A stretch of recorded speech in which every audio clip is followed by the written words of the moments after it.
Chapter 3: Spring of the African Mosquito. It was a great summer last year, one that everyone who was there will remember forever. When people reach a certain age, they love to recant tales of the epic journey they made after high school. Those who didn't make that trip like to live vicariously through those escapades you had by hearing your tales. For us, this was a trip that cemented the bond we had between us for the last 4 years, created some new ones, and promised to have lots of tales to regale any progeny that may rear their heads in the future. Months of preparation went into our summer in Kenya, from getting shots and prescriptions to learning to recognize the myriad of things that could take your life away or leave you in a world of hurt. You don't encounter too many death adders or fat-tailed scorpions in Switzerland or Scotland, so I thought it best to familiarize myself with their habits and appearance before my first picnic in hell. Joining me on the expedition were Cheesy and Dick, whom I met up with at Jomo Kenyatta International Airport in Nairobi. We were through customs and just having a drink when Ian showed up. He had arranged for his friend Martin to fly us to a landing strip near Bangale, just 20 kilometers from the estate, and was listening for our flights to arrive.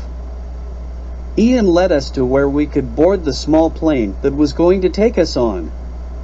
It's one thing to fly on an international jet, but quite another to experience the turbulent flight you get on a small six-seater. Whatever discomfort or jitters we felt, it was an amazing flight because we were only a few hundred feet above the terrain, buildings, people, and animals below we could see quite clearly. Martin told us he also had some hot air balloons for his business that he used on safaris. When you approach in silence, you get much closer to the animals, he said. Safaris represented big money in this part of the world and a big part of Martin's business. Everyone committed to a balloon flight at least once during this trip. Sir Malcolm was to meet us at Martin's airstrip and take us the rest of the way to Windhaven, according to Ian. Ian warned everyone that Sir Malcolm was a bit of a character, but that didn't prepare us for what we were about to experience when we landed. As we approached the landing strip, we could see a large entourage of vehicles lined up in front of the tiny building that Martin kept his plane in.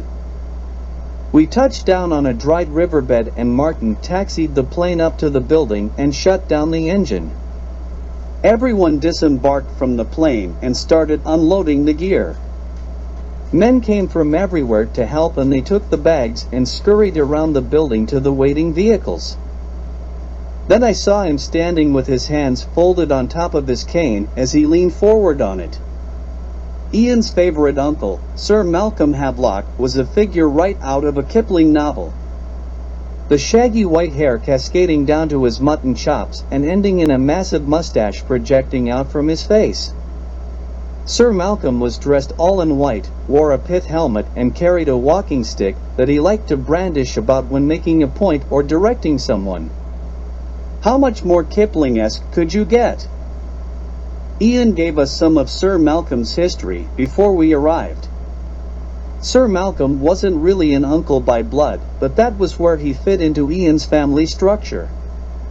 Born to Lord Andrew and Lady Amanda Havelock in India prior to partition, he spent his young life growing up in northern India during a time of great change. As a young privileged British citizen, he served as an officer in the military and was introduced to Lord Mountbatten, the last Viceroy of India. The Lord was a personal friend of his father Lord Andrew, as well as a co-member of the House of Lords.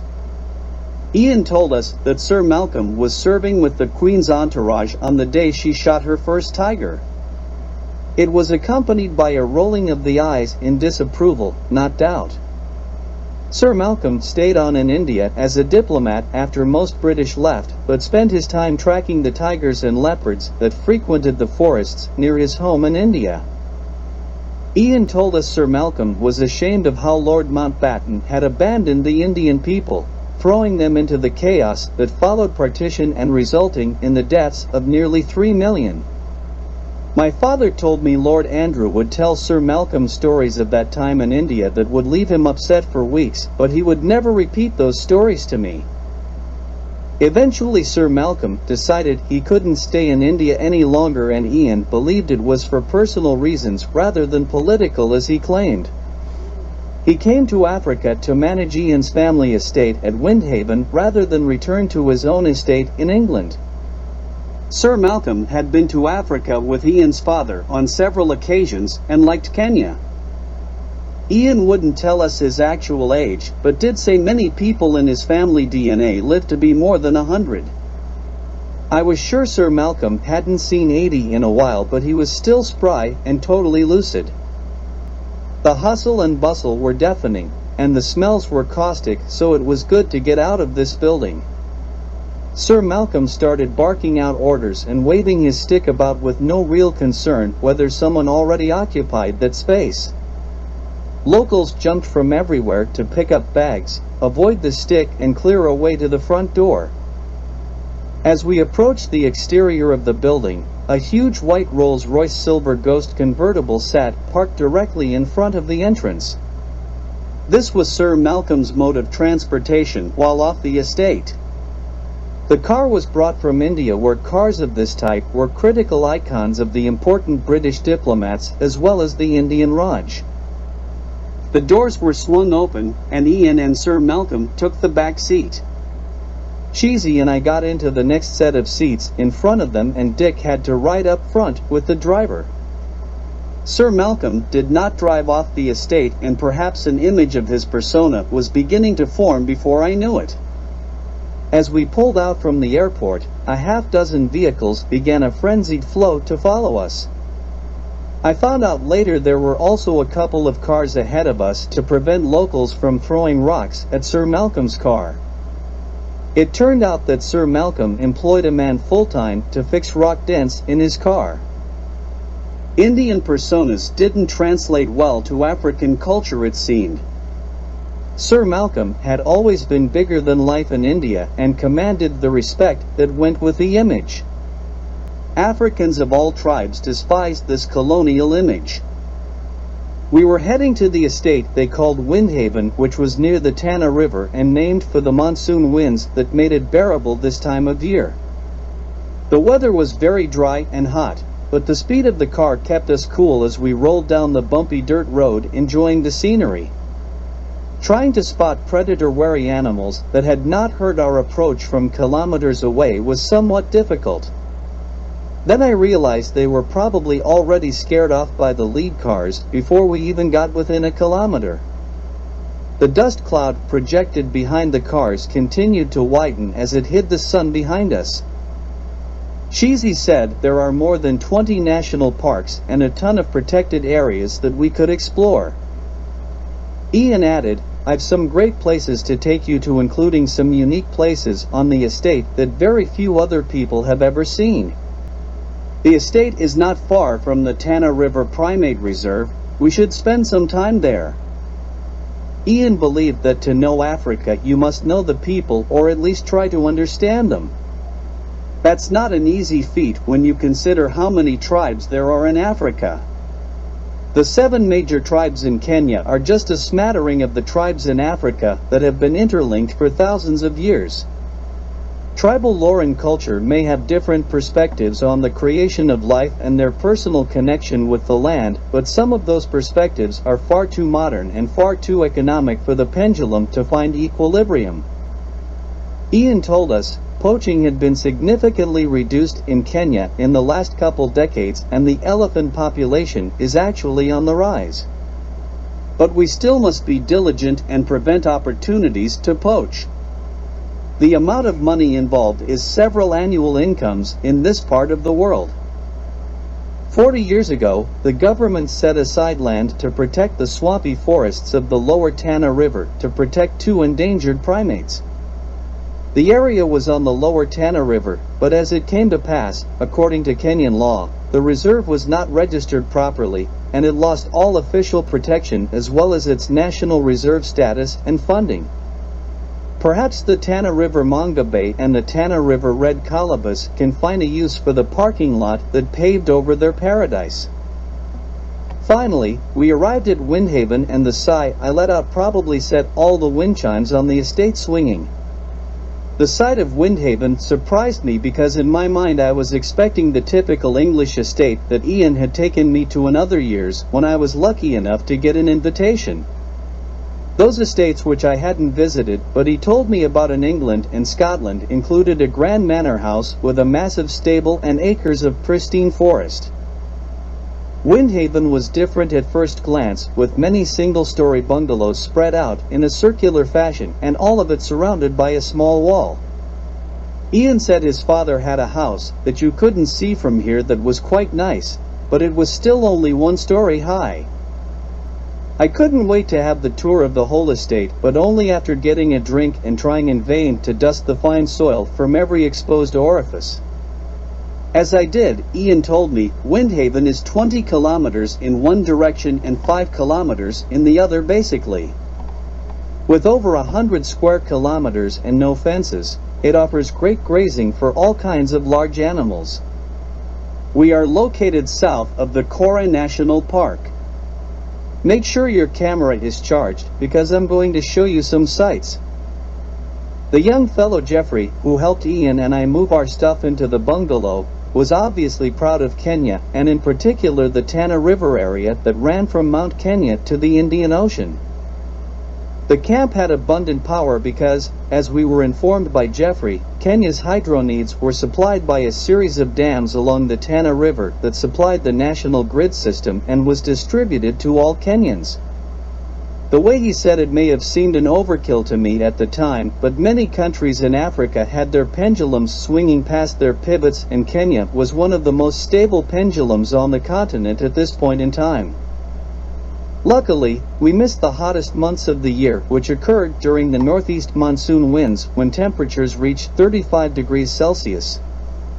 Our arrival coincided with the southeast monsoon winds of May and would last until we left in early August.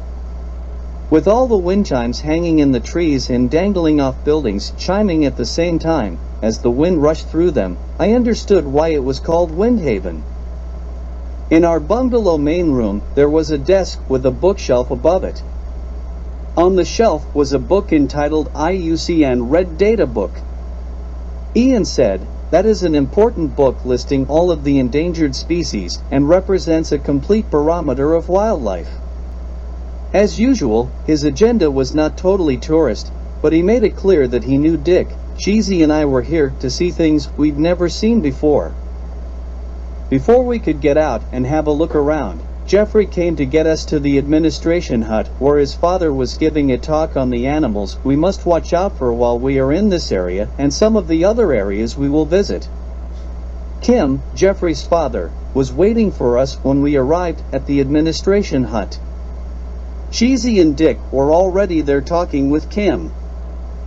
Kim told us that wherever we are in Kenya, any of these animals could be present, so we should recognize them and know what to do when encountering one. Although there is a small wall around the compound at Windhaven, and we try to keep the gate closed, there are opportunities for snakes and other animals to get in, he said. The first snake video he showed was the African rock python. He said, this snake is a very aggressive snake. Although it's not venomous, it will still bite you and then wrap its coils around you to constrict you to death. The hug of death, perhaps. He went on to say if you are bit by this snake, you should get the site looked at to avoid infection. The mouth of this snake contains a lot of nasty things that can infect your skin, especially in this environment. At Windhaven we have Dr. Sue and Dr. Ben, who are both quite capable, looking after us. You'll meet them later and be introduced to the projects they are working on. Windhaven, and we try to keep the gate closed, there are opportunities for snakes and other animals to get in, he said. The next video was a bad boy going by the name Black Mamba who was more aggressive than the Hulk and faster than the Flash. Black Mambas are not actually black at all, but brown/olive skinned. However, if you play the role of dentist and look him in the mouth, you will know immediately why he's called the Black Mamba. Kim said. Kim went on to say if you challenge this snake, it may chase you and you will not outrun it if you are not expecting it. The black mamba are the longest venomous snake in Africa, reaching as long as 2.5 meters. That's like being chased by a venomous garden hose. Shizi said. The black mamba can also stand up like a cobra, although he doesn't fan his neck out. If he bites you high enough on your body, you will have no protection. Generally, people only wear snake boots. Kim said. The green mamba is not as feared as the black mamba, but they can be seen here too. Jeffrey added. If he bites you with venom that is predominantly neurotoxic, it may become apparent to you within 10 minutes as it attacks your nervous system. To which Dick asked, have they seen this snake near Windhaven? Kim replied, we only had to remove 3 last year. And he looked at Jeffrey, who nodded in agreement. The next snake Kim showed us was the boomslang and told us that this snake was a tree dweller. The males of this species are the peacocks, with a variety of color shades from solid bright green to rust red or a combination of black and yellow. The ladies are dull olive brown or gray. The juveniles are spectacular with their bright emerald eyes, white throat and meter-and-a-half long bodies. He told us. Kim added the fangs of this snake are smaller and he has to work his venom in, so it is unlikely this snake will kill you. Its fangs are located at the back of its head and its venom is hemotoxic. That means it affects the body's natural blood clotting mechanism, resulting in the bleeding of the internal organs. This can sometimes take 24 hours before the symptoms are felt or seen, but then the person bleeds to death from every orifice. A quick glance around the room showed me by looks on faces I hadn't seen very often that Kim had just made his point for the entire presentation. Kim went on to show us one of his favorite snakes, the Gaboon viper, the largest viper in Africa. He said, this snake can reach almost 2 meters and weigh more than 20 kgs. Dick asked, why is this snake your favorite, Kim? And Kim replied, this is the most beautiful snake that Nye ever created. It has a large triangular head that tapers into a narrow neck, and on its face are a pair of horns between their raised nostrils. He has a distinctive brown stripe on his pale head, but the pattern of the scales on his body and his ability to camouflage into the habitat he lives in is unsurpassed. Kim went on to say this snake was the fastest striking snake with an incredibly long reach.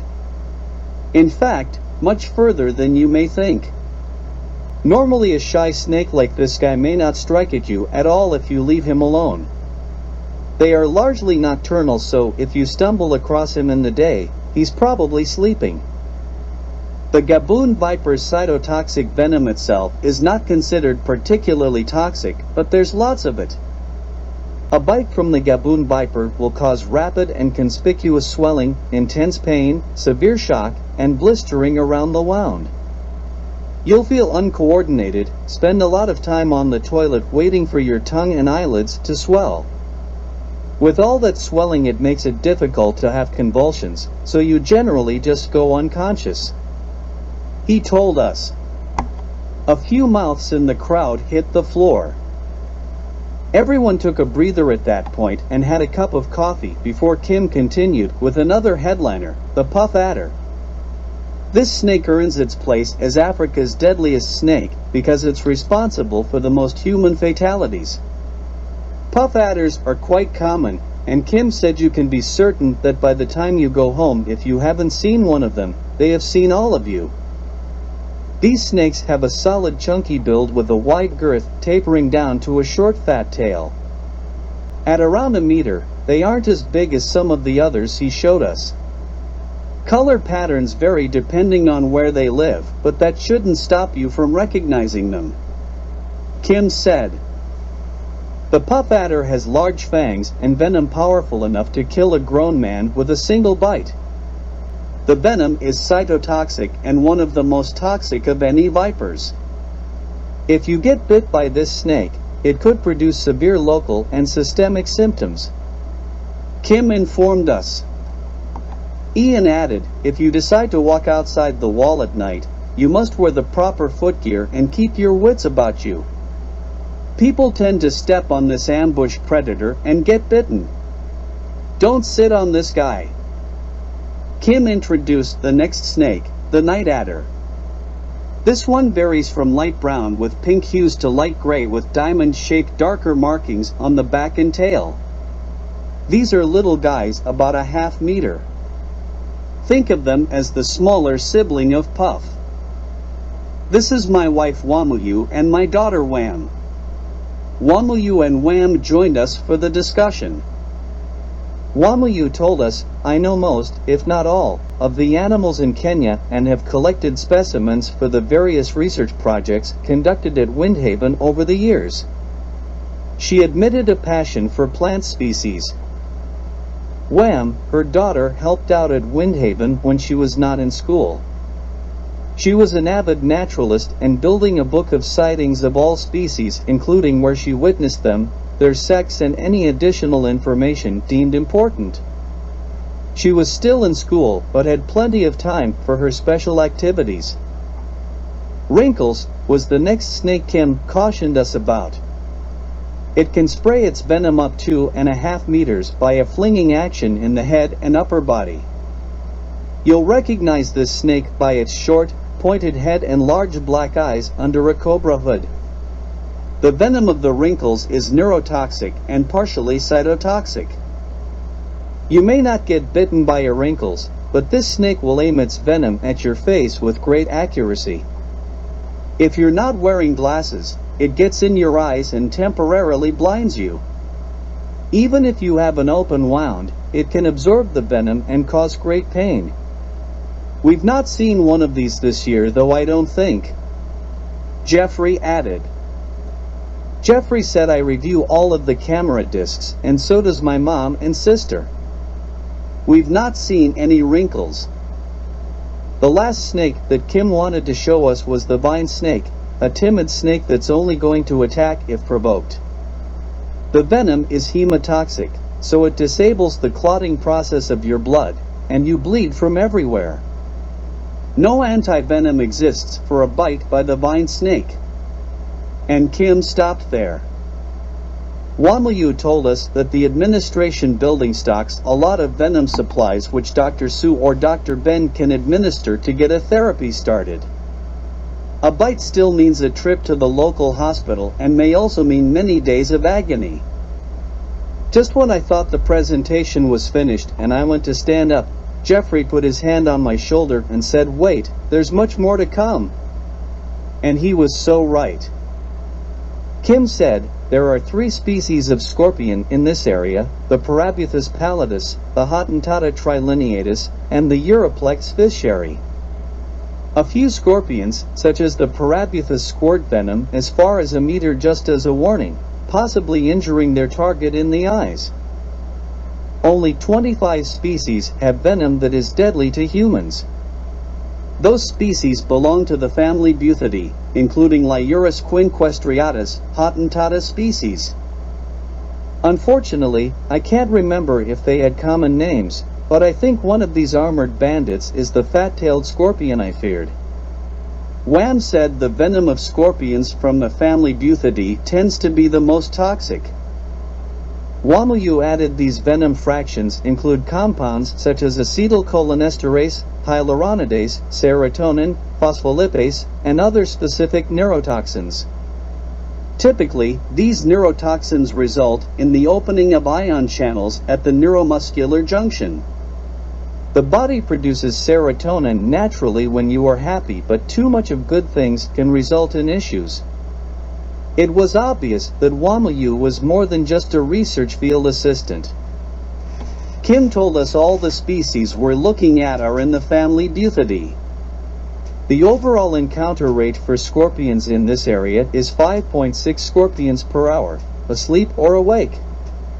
A gasp went out from the foreigners upon hearing these statistics. Realizing scorpions were inside the wall and I could find them in my bed sent a shiver up my spine. Odonturus dentatus, known as the Kenyan deathstalker or giant orange deathstalker, is only 5 centimeters long, lives under rocks, logs, and other ground items. Watch where you put your hands when you are outside of the Windhaven wall. Wamuyu told us.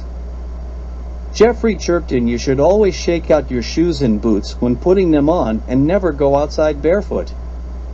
Pull back the covers on your bed and flip over your pillow. Make it a habit. Ask me later tonight and I will show you a trick I can do with scorpions. Kim moved on to the category of spiders, and I could have had a stroke. I thought, holy crap, what am I doing here? Wamuyu took over the talk from this point and told Kim to get a big Moratina. This is the funnel web spider who likes to hide in your shoes and waits for you to get in them, she said. Although the bite will not kill you, it requires a lot of immobilization. If you get bitten on the finger, we must pressure bandage your entire arm and restrict movement with a splint, she said, and added, I often get called to come and do this for older people. Wamuyu went on to say the sac spider requires special attention too, because you don't cut the area of the bite, or it can lead to spreading the venom or infection. I use antibacterial cream to ensure no infection takes place. Anything more and they must seek medical attention. And she laughed. The next spider introduced was the button spider or widow spider. There was a black and brown version around, and although the venom of the brown was 4 times less toxic than that of a black, you don't want to let either get you, she suggested. Symptoms include pain, sweating, nausea, and shortness of breath. Come and see Dr. Sue or Dr. Ben to get medical attention should you be bitten. She added. Cheesy said, I hope I can recognize the bugger that gets me because I'm not going to bring a sample. An artist's rendering is going to have to do. Do your best, Cheesy. It may save your life, not to put too fine a point on it. Ian replied. Wamuyu went on to show us the violin spider or recluse spider. These spiders are small but pack a wallop. They are highly venomous and destroy your tissue, causing a very specific kind of skin necrosis known as lexicalism that happens in 2/3 of cases. It is the only proven type of necrotic bite in humans. We had a spider doctor here about 20 years ago, and I learned a lot about spiders from him. We thanked them for their detailed instructions and took the handbook they gave us of the animals we had just looked at. It told us when to worry about them as well as what to do if the bastards got us. Each had a very nice picture, and I thought these should be made into wanted posters. During the time he was at Windhaven, Ian needed to check in with the various research projects going on in the labs and touch base with the people in charge of the projects. Some of these people he had known since he was a child, and now he was about to determine their financing future. His father had asked him to report back after the trip and discuss what direction they wanted to go for the future. There were many important projects that needed doing in Africa, and Ian found it frustrating choosing just a select few. I was looking forward to sharing a room with Ian because all through Ridgeway he had Richard as his roommate, and now I had a better chance to get into his psyche. Later in the bungalow, Cheesy and Dick had made a list of things they wanted to see, but unfortunately this was not the right time of year to witness the most spectacular annual events like the wildebeest migration between August and October. It was agreed that the balloon trip with Martin was a must. Early explorers in Africa were really sailors dropped off on the shore of the Dark Continent. It was not a role for the faint at heart. They created many early maps of Africa as well as diaries of their trips. Many of these contained details on unique species of plant and animal, but many of the directions were based on sextant measures that required sea level. In an area such as this we are only 100 or so feet above sea level, but that could throw off distance measurements by a considerable amount. It was agreed by all to visit the Masai Mara National Reserve and meet the Maasai tribe as well as see some lions. Cheesy wanted to include Lake Nakuru, a soda lake in the Rift Valley, and Meru National Park. He said Jeffrey told him it was bursting with forest, swamps, and grasslands so we could see a wide variety of animals. Ian said, "It's an absolute must we go to Mount Kenya because it's the spiritual heart of the Kikuyu." He cautioned us that the list we made may need to be refined. Africa runs at a slower pace, especially if it rains. The best part of the nights while at Windhaven were the campfires where Sir Malcolm told his tales. I am absolutely sure they were not tall tales, even though they had elements that were hard to imagine. Although he didn't drink during the day, he would deposit one bottle of Gordon's dry gin in the bin and crack open a fresh one between tales. To be fair, he did pass the bottle around and others poured from it into their own glasses before he took the rest for himself. As he sat down on the stump next to the fire, he would take a long draw from the bottle, wipe his lips on his sleeve, and lean forward. He would look each of us in the eye as he began to weave his tale just to make sure we were all paying attention. Nobody wanted a smack with the stick on their shin. Sir Malcolm loved to tell stories about tiger hunts from his time in India and Nepal, especially if they included Jim Corbett, the great tiger hunter. Corbett was a family friend that Sir Malcolm knew very well growing up. Lord Andrew and Jim Corbett were great friends. Corbett knew Sir Malcolm from the time he was a child and took a particular interest in his early development. Although Corbett was past his best tiger hunting years, he loved to regale people with stories of bravery and courage that were unequaled by his peers. Wherever Corbett went, Sir Malcolm was sure to follow until Corbett died in the spring of 1955. Of particular interest to me was the story of the Champavat tiger. She was a Bengal tigress responsible for an estimated 436 deaths in Nepal and the Kumaon area of India. Jim Corbett shot and killed her in 1907 after what can only be called an epic hunt and a more epic confrontation. Sir Malcolm likes to set the scene of the night of that final hunt. They had been tracking the man-eater for many months and recently begun to bring Corbett in when they were close. The tiger killed over 200 victims in Nepal and then traveled over the Indian border and began her campaign of terror again. On this particular night, the tiger killed a young girl in a village near to the town of Champavat and left a trail of blood. Corbett was quick to arrive in the village and picked up the trail immediately. After nearly getting ambushed by the tiger while investigating the remains of its victim, he managed to scare the tigress off with 2 shots from his rifle. Corbett had to abandon the hunt for the night due to the weather and perhaps to regain his composure after such a close call. This was the domain of the tiger, and this was certainly no amateur man-eater with over 400 victims. She was the world champion. As Sir Malcolm tells it, Corbett decided to use villagers to organize a beat the next day around noon.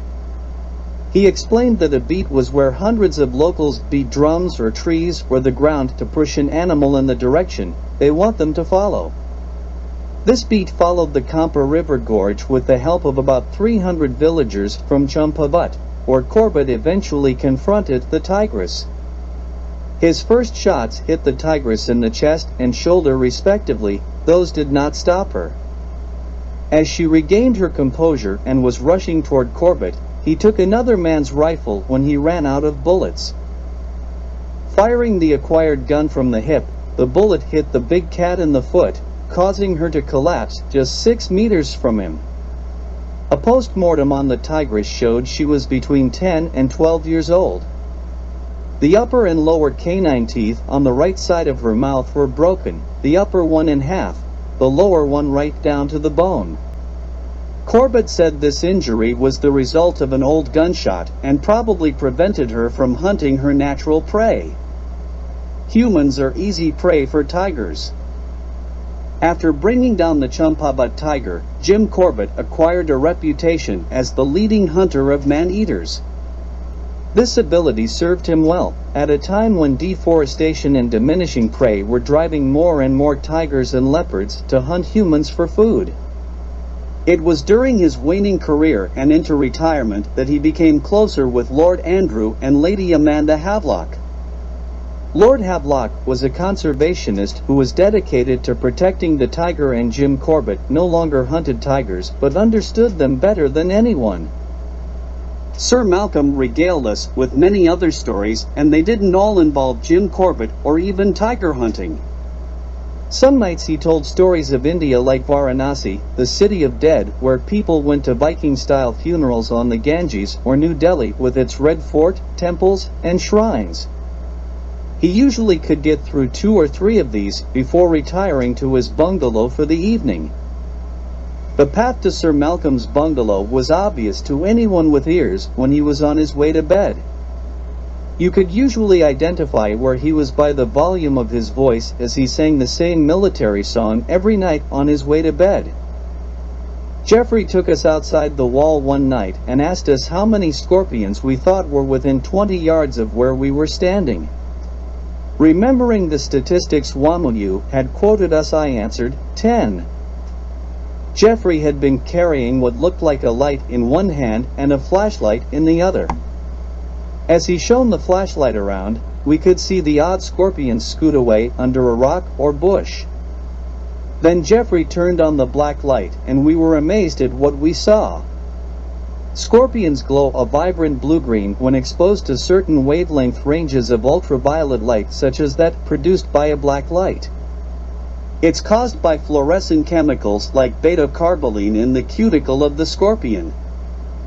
The little armored glow-in-the-dark minions of death scurried around almost faster than we could count them. 27, shouted Cheesy. An ultraviolet lamp had long been a standard tool for nocturnal field surveys of these critters. We were told by Dr. Ben, who had come out with us, fluorescence occurs as a result of sclerotization, formed by cross-linking members of particular classes of protein molecules, a biochemical process. Wham added to them, it's like tanning under a fluorescent sun lamp. The older ones are brighter, so they've received a better tan. Dr. Sue, who had also come out with us, added it amounts to a form of tanning. Scorpions must shed their exoskeleton in order to grow or assume a new stage of development. Each time they do that, it increases in intensity. This fluorescence may have a role in the scorpion's ability to detect light. Geoffrey brought out a couple of lights, and we spent an hour chasing glow-in-the-dark scorpions and looking for different colors and the brightest ones. Thank goodness we didn't run into any nocturnal snakes. On occasion, Ian's local childhood friends would come by at night and join the bonfire with us. There was one young lady who was there every night. She worked on the estate, and her name was Wajaru, but everyone called her Jay.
Ian said her tribal affiliation was Kikuyu and she lived on Windhaven with her family by the permission of his father. Kim is Jay's father, and her mother is Wamuyu. Jeffrey and Wham are her brother and sister. Ian told us. Ian's grandfather had to repurchase Windhaven in 1965 from the new Kenyan government that resulted from the Mau Mau uprising against colonial occupation. The capture of the rebel leader signaled the ultimate defeat of the Mau Mau and set the stage for Kenyan independence in December 1963. Colonial occupation probably had an impact on the locals' opinion of Sir Malcolm. Cheesy finally got Jay to talk to us one night around the fire when it was just the five of us. She gave us a little insight into her tribal culture. According to her, the Kikuyu represent about 15% of the population of Kenya and are the biggest ethnic group with their own set of cultures and traditions. The Kikuyu were linked to the larger group known as Bantu through language, but she dismissed that connection because the Kikuyu have their own creation story and beliefs which made them genetically different from the other tribes clustered under Bantu. Jay went on to say that spiritually the Kikuyu believe in an omnipotent creator god by the name of Nai. She told us, "We continue to feel the spiritual presence of our ancestors who always remain in the energy of the earth." As the story goes, Nai created humanity, Adam being known as Kikuyu in this version and Eve went by the name of Mumbai. Together, Kikuyu and Mumbai had 9 beautiful daughters. The 9 beautiful daughters needed 9 handsome significant others, so Nai held a ceremony under a sacred sycamore tree. 9 handsome gentlemen showed up and each daughter married the man who was the same height as her. These 9 daughters founded the 9 Kikuyu tribes. Kikuyu and Mumbai had a 10th daughter named Warigia who had a child out of wedlock and went on to create the Akamaba nation. Today all clans and families emanate from them in perpetuity through patriarchy. Nai also created Mount Kenya as a resting place he could use when he was on one of his inspection tours of the earthly realm.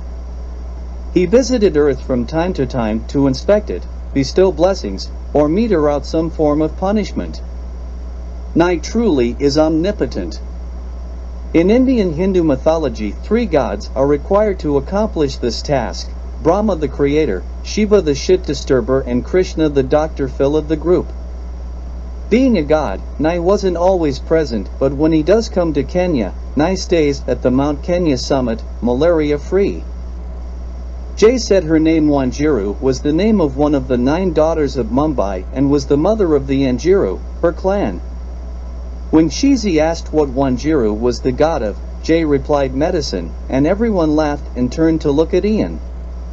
I'm sure it wasn't the glow of the fire that put the blush on his face, but Jay would never have given herself away in such a manner or any manner that I knew of. I did notice later when we got up to leave the fire, she was very tall and close to Ian's height. From that night on she enlightened us with cultural tidbits, and we began to get a taste for tribal life and how it fit with Africa just as Ian had said. Jay's people were known as the children of the Big Sycamore and arrived on the northern side of Mount Kenya around the 3rd century. They are proud of the fact that they have never been subdued by another nation. According to Jay, even before the arrival of the British in Kenya, Arabs were involved in slave trading and caravans passed at the southern edges of their nation. Slavery, as an institution, did not exist amongst her people. They didn't raid their neighbors to capture slaves for profit, and any Arabs venturing into Kikuyu lands met with instant death. Nai required the occasional goat sacrifice ritual in times of drought, epidemic, or to promote a successful planting or harvest. Jay told us many life stages such as birth, marriage, and death required some type of intervention. All prayers were given facing Mount Kenya, and all sacrifices to Nai were performed under a sycamore tree. A fig tree could be used if a sycamore was not available, but the olive tree was a sacred tree for women and would never be used for such a sacrifice. Other traditions and superstitions popped up from day to day, like the time in the courtyard when Dick was passing by while whistling a tune and Jay stopped him from whistling because the Kikuyu believe that whistling calls out malicious spirits. Another time Cheesy was telling us about his father having another set of twins and Jay said the Kikuyu people believed it was bad luck to speak about the coming birth of a child. Evil spirits would hear about the child and take it away. Jay came with us on some of our side trips on the estate, and when thunder began to rumble, she said it was the movement of Nai and that when he fires his lightning weapon it will clear the way for him moving from one sacred place to another. Nai was either coming to Earth or returning home when the lightning cracked open the sky. Cheesy, Dick and I accompanied Ian one evening to have a meal with Jay and her family at their home. There was a fence around the house which allowed us to eat al fresco with a big fire in the background. Her father Kim, short for Kimotho, and her mother Wamayu greeted us and welcomed us to their home. Jay explained that Wamayu was the name of another of Mumbai's daughters and her sisters were named after them as well. Jay introduced her sisters Wamboi, they called her Wam, Wasira whom they called Sarah, and Wangoi, the baby they called Baby Goo. Her brother Jeffrey greeted us when we arrived as well. It was a different meal than I had ever experienced. I didn't consider myself a fussy eater, but I had to ask what each of the items were before I ate them. We were each given a bowl and a spoon made by a craftsman of their tribe from a specific type of wood. The meal included traditional dishes of githeri, which was a maize and beans combination, mukimo, a mashed green peas and potatoes dish, kimatu, which seemed to be more mashed beans and potatoes. Then there was irio, which seemed to have a bit of mashed dry beans, corn, and potatoes, but the last item was a real charmer called matura. Now matura is a sausage made using goat intestines along with meat and blood for filling. I drew the line there and couldn't stomach the fermented porridge made from corn flour and millet either. Jeffrey laughed at our reaction to almost everything and then brought out beef and goat that had been roasted over the fire and was absolutely delicious. After the meal we sat around the fire and Jeffrey told us stories of Mugo wa Kibaru, the seer who had the power of prophecy and powerful medicine, and Kururi wa Gakur, the great chief who was a famous medicine man and warrior. Jeffrey told us Gakur traded ivory with the Arabs and led the Kikuyu warriors to battle after giving them a potion that was believed to make them invincible. That got Dick's attention and he wanted to learn more about Gakur. Wham and Sarah showed us a fly whisk made from a cowtail fitted with a wooden handle that were usually carried by elders as a status symbol. The type of wood always seemed to be important in these objects, or even the charms and necklaces I had noticed on the locals. Jeffrey said, the Kikuyu make shields for dancing, and he showed us one and went on to say, they are called ndome and carved from a single piece of wood with a hole for the arm instead of a hand grip. The warrior wears the shield on the upper left arm. This type of shield is used by boys prior to their initiation as junior warriors. Each year the boys choose a design which they later use for their war shields if they achieve warrior status. Shields of this type are family heirlooms but can be repainted any time. Kim plied us with locally brewed beer called Moratina, but the wine we brought from camp did not go amiss. Sarah entertained us with her fiddle, or at least the Kikuyu version of a fiddle. This fiddle, called a wandindi, was played using a sisal stringed bow known as a muthage. The instrument played a sound that reminded me of the wind blowing through the tall grass. Whether it was the sisal used in the bow or the instrument itself, the wind was everywhere it seemed.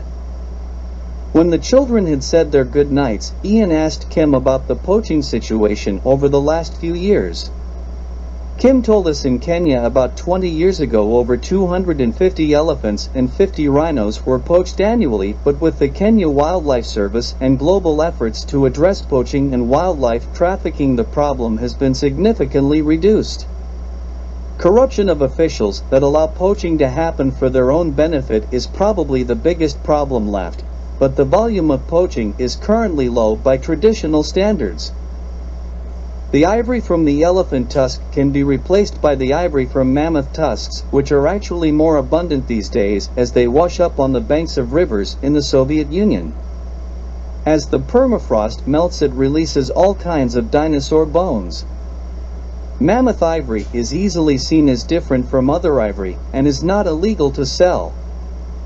The rhino is a different story because you cannot find a substitute in Chinese medicine for the rhino horn.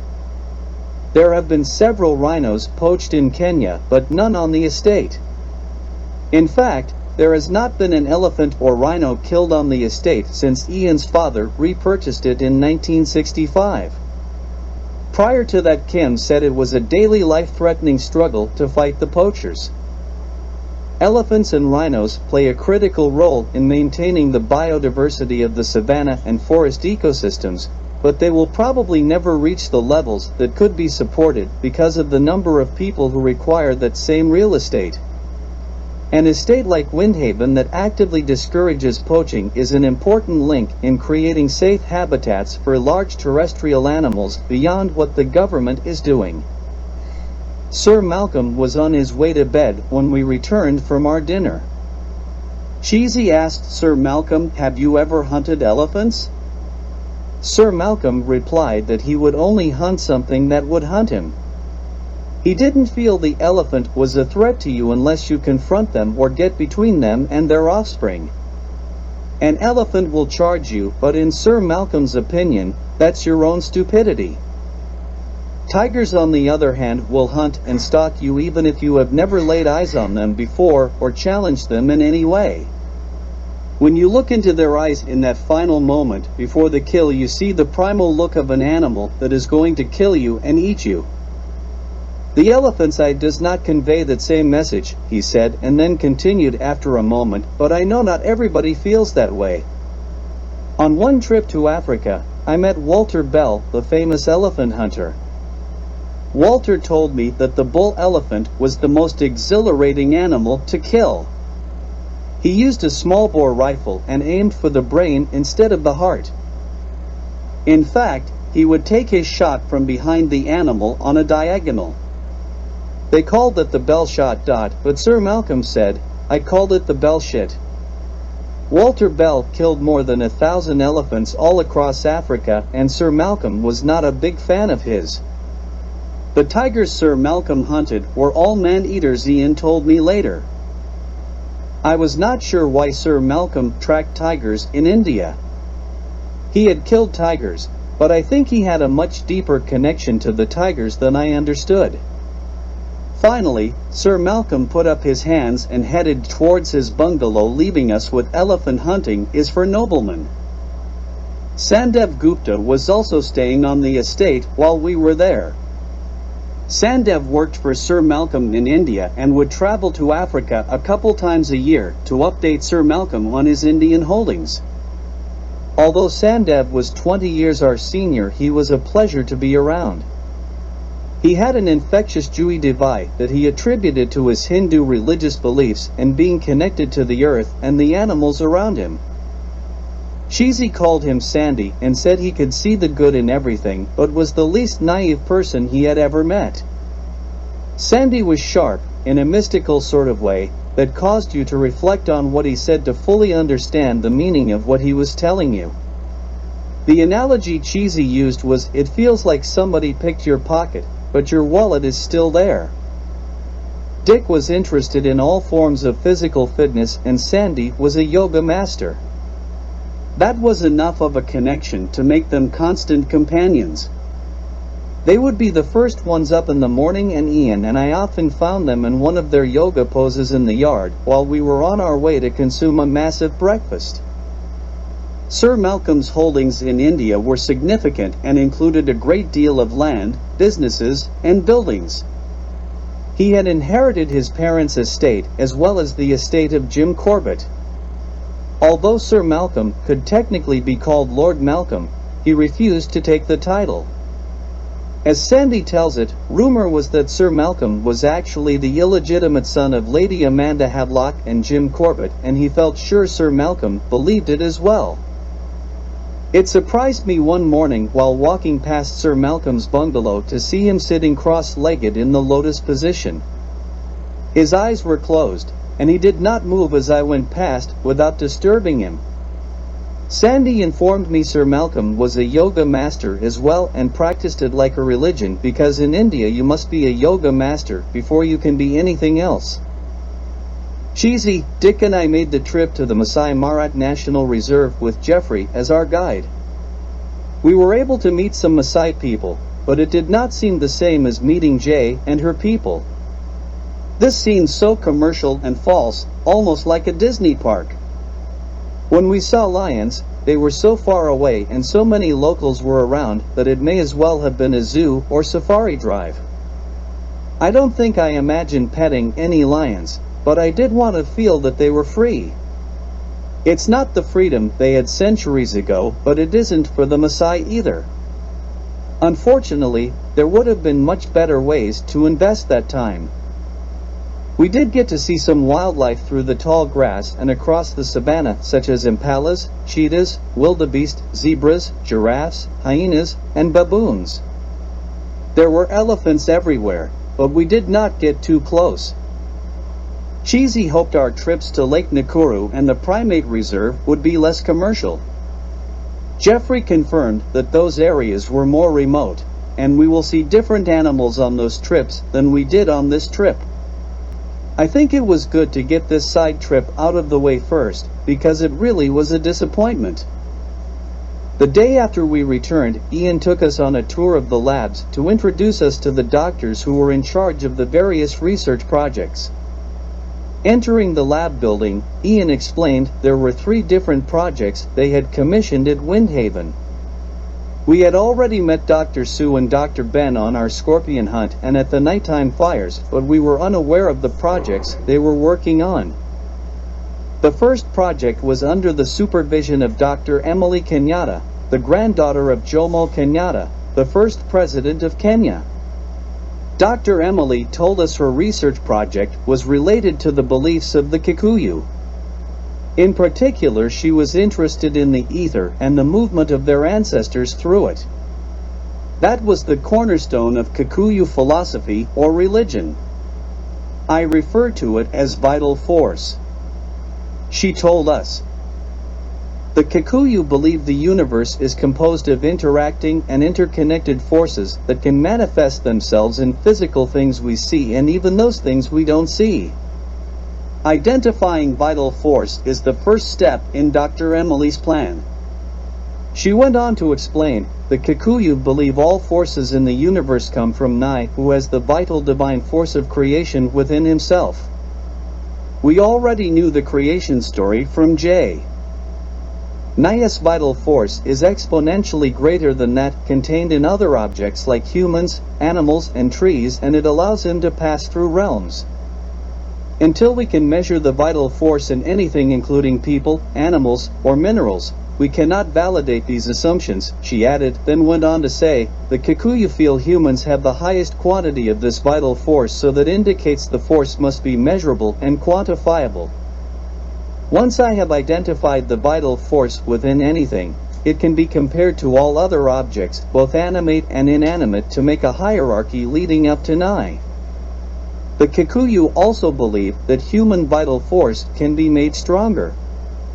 Dr. Emily told us again, once we find the vital force, it should be transferable from one object to another object based on their hierarchy.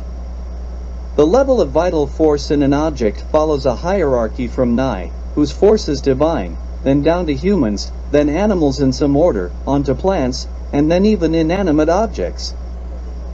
It's believed there is a specific point within each object where most of that force is concentrated. To be able to measure levels of vital force should allow us to pinpoint that place in the object that has the most vital force. This may allow for extraction. The Kikuyu believe that the first humans had a stronger vital force because they got their vital force directly from Nai. Dr. Emily said if that assumption is true, then we should be able to measure a decline in vital force in generations of people over time. We even considered a DNA study to see what has changed in the Kikuyu DNA over time, but the cost was far too extensive. Ian piped in that Dr. Emily needs to identify the vital force to really open up the funding and get this project in full swing. Dr. Emily stated, "It's also believed leaders can reinforce another human's vital force, so she said to Ian, 'I need your father to share more of his vital force with me,' and we laughed." I thought to myself, did the Kikuyu have a way to recognize who would be an effective leader by measuring their vital force? A democratic vote doesn't always produce a leader with excess vital force. Could the Kikuyu somehow measure vital force and select the best or purest of heart person to be leader?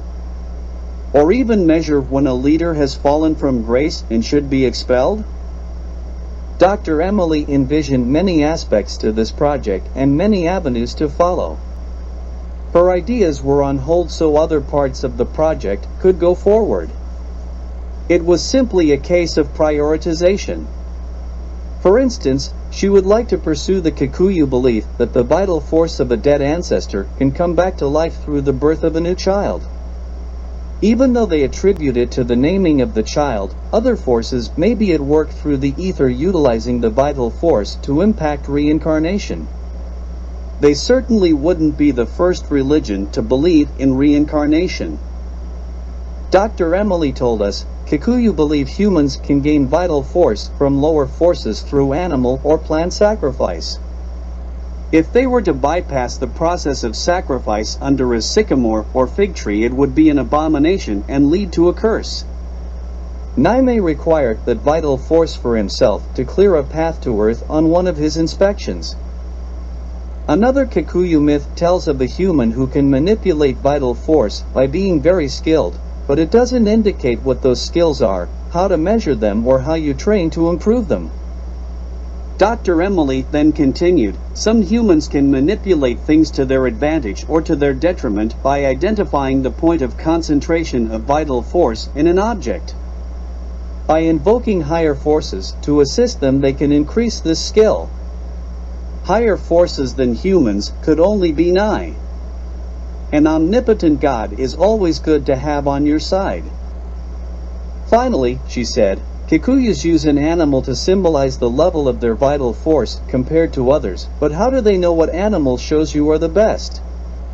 Which animal, next to humans, has the most vital force? This could create the hierarchy of animals I am looking for.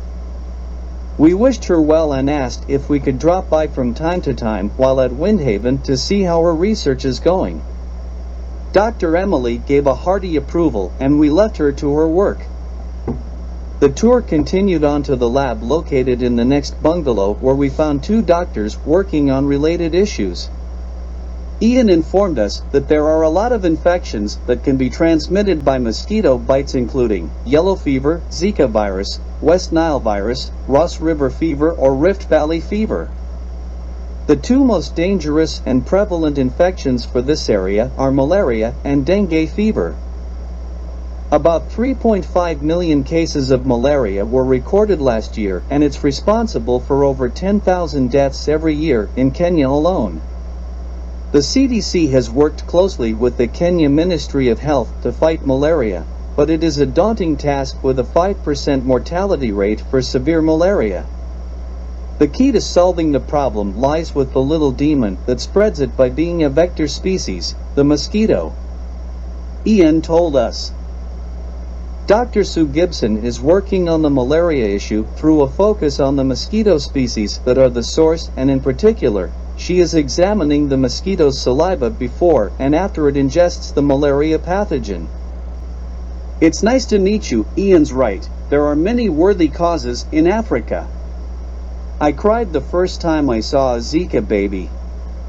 It's important to find a way to stop something so horrible. Dr. Sue told us. Dr. Ben Dawson is working on dengue fever, and he too is focused on the mosquitoes as the source. Hi, you can just call me Ben if you like. The mosquito is harmless until she ingests pathogens from a host. Then she becomes fully loaded for the next person that gets her saliva injected into them. Dr. Su added 80 to 90% of fatal cases in Kenya are from the Plasmodium falciparum species of mosquito. Plasmodium falciparum is a unicellular protozoan parasite of malaria disease for humans, the deadliest species that causes malaria in humans. The Anopheles mosquito picks up malaria's most dangerous form, falciparum malaria.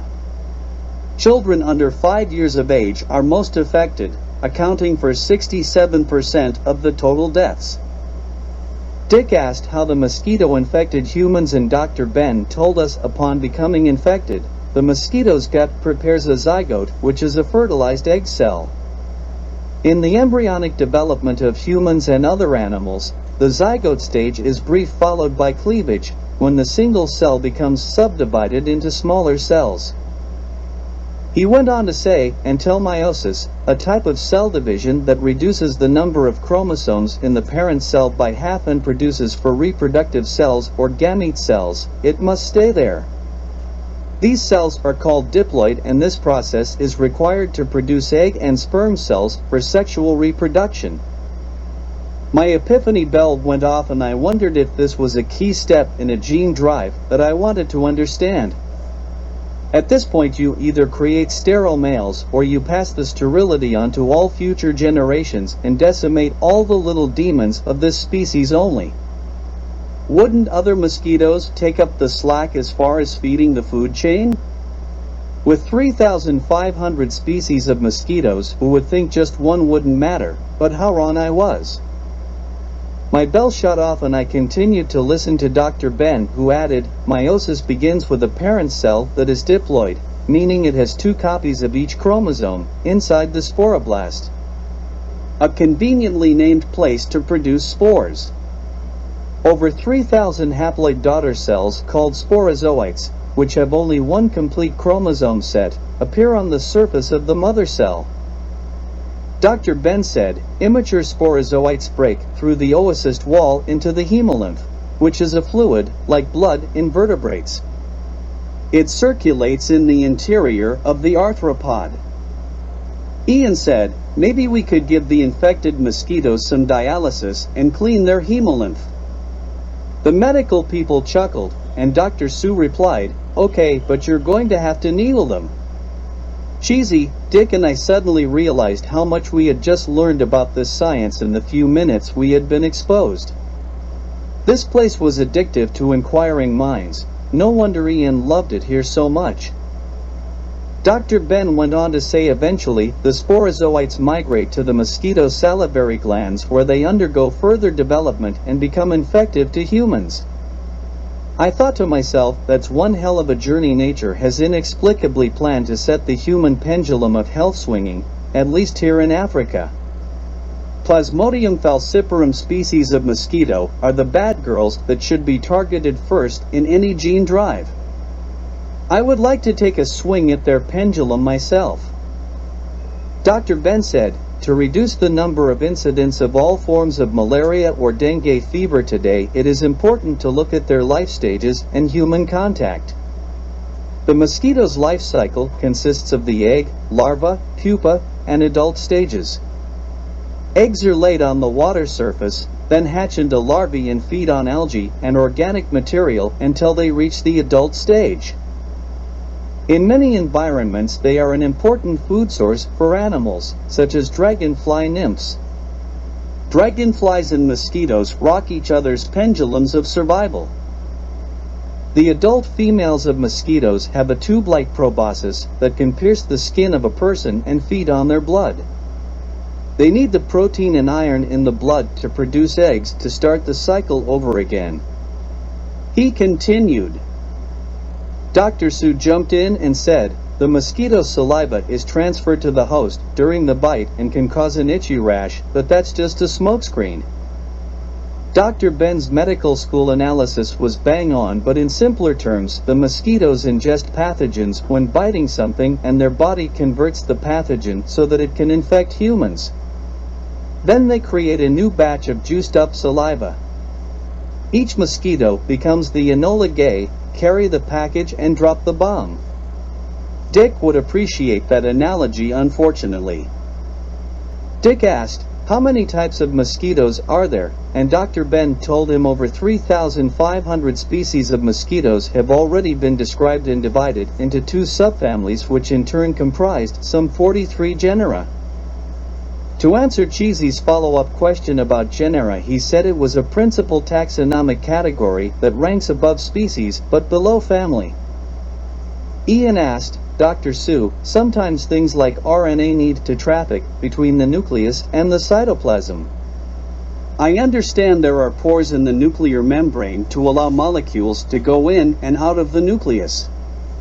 Is this how the mosquito passes the pathogen protein?" To which she replied, "It used to be thought that the nuclear membrane only allowed molecules to go out, but now it's realized that there is an active process also for bringing molecules into the nucleus."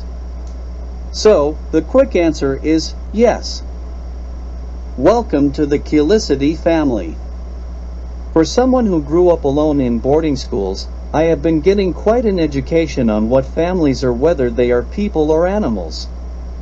The 2 main subfamilies of this blood mafia are the Anophelini and Chelicini families. The distinction is of great practical importance because the 2 subfamilies tend to differ in their significance as vectors of different classes of diseases, including the ones the good doctors are looking at. Vector species are a primary cause of the spread of a disease. Arboviral diseases such as yellow fever and dengue fever tend to be transmitted by chelicin species from the Chelicini family. Identifying the species involved is critical because only a few can carry the diseases that Dr. Sue or I are looking for. We each have a list of the targeted species important to our projects. We work as a team if we can to get our samples and data. Jay helps us out distributing mosquito nets and sprays when she picks up the sticky tapes with the samples so we can identify which species are around the area. Dr. Ben said. He went on to say, "Some of the species of mosquitoes that are adapted to breeding in plant reservoirs are dangerous disease vectors. They might just as well occupy anything from a hollow tree trunk to a cup leaf or an artificial water container or even a casual puddle. These breeding places are the home of some of the most serious disease vector species such as Aedes that transmit dengue and yellow fever. They are of particular interest to me. There are also some studies on this species for human lymphatic filariasis in which a worm lives in the human lymph system. We learned the Aedes polynesiensis mosquito can be detected and monitored by ovitraps. When Cheesy asked what an ovitrap was, Dr. Sue pulled one out. It was a black, cylindrical container that gets filled with water. It's an ideal location for a female Aedes aegypti to lay eggs, which she does on the cardboard paddles. The eggs fall through the mesh into the water where the larvae hatch and develop into pupas. She said it was okay though because the adult mosquitoes emerge but are trapped beneath the mesh and unable to escape from the ovitrap. I guess reducing the number of eggs that can hatch from this species is the point of the overall plan because no other species can do what they do. Sticky traps are desirable for optimal monitoring of species abundance and diversity, we were told. Dick asked Dr. Sue who the bad girls of malaria were, and she replied she is currently looking at the Anopheles gambii complex that consists of at least 7 morphologically indistinguishable species of mosquitoes in the genus Anopheles. This complex, or grouping, was recognized 60 years ago and includes the most important vectors of malaria in sub-Saharan Africa. She went on to say of particular interest to her was the most dangerous malaria parasite, Plasmodium falciparum. Dick told her, "I'll put out a wanted dead poster on this gal for you, Dr. Sue." She smiled and said, "If it were only that easy." She continued to say it's one of the most efficient malaria vectors known. The Ngambii mosquito in particular, a bad girl who can carry 2 bombs in her hold and additionally transmits Wuchereria bancrofti, which causes elephantiasis. Dr. Sue pulled out a chart and Dr. Ben spread it on the table.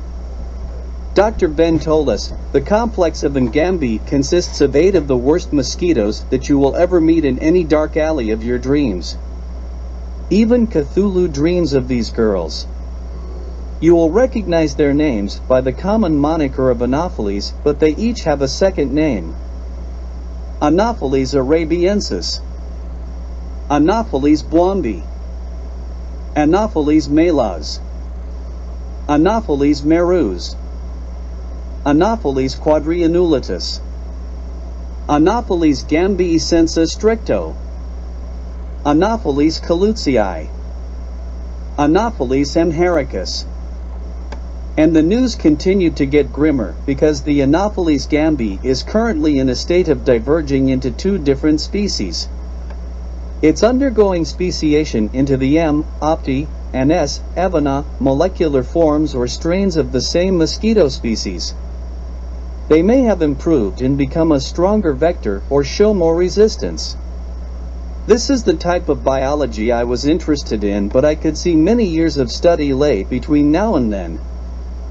Dr. Sue said, mosquitoes are hard to track down because some breed in freshwater, some in saltwater and some in both, while at the same time when they become adults some feed on blood from humans while others must have blood meal from animals.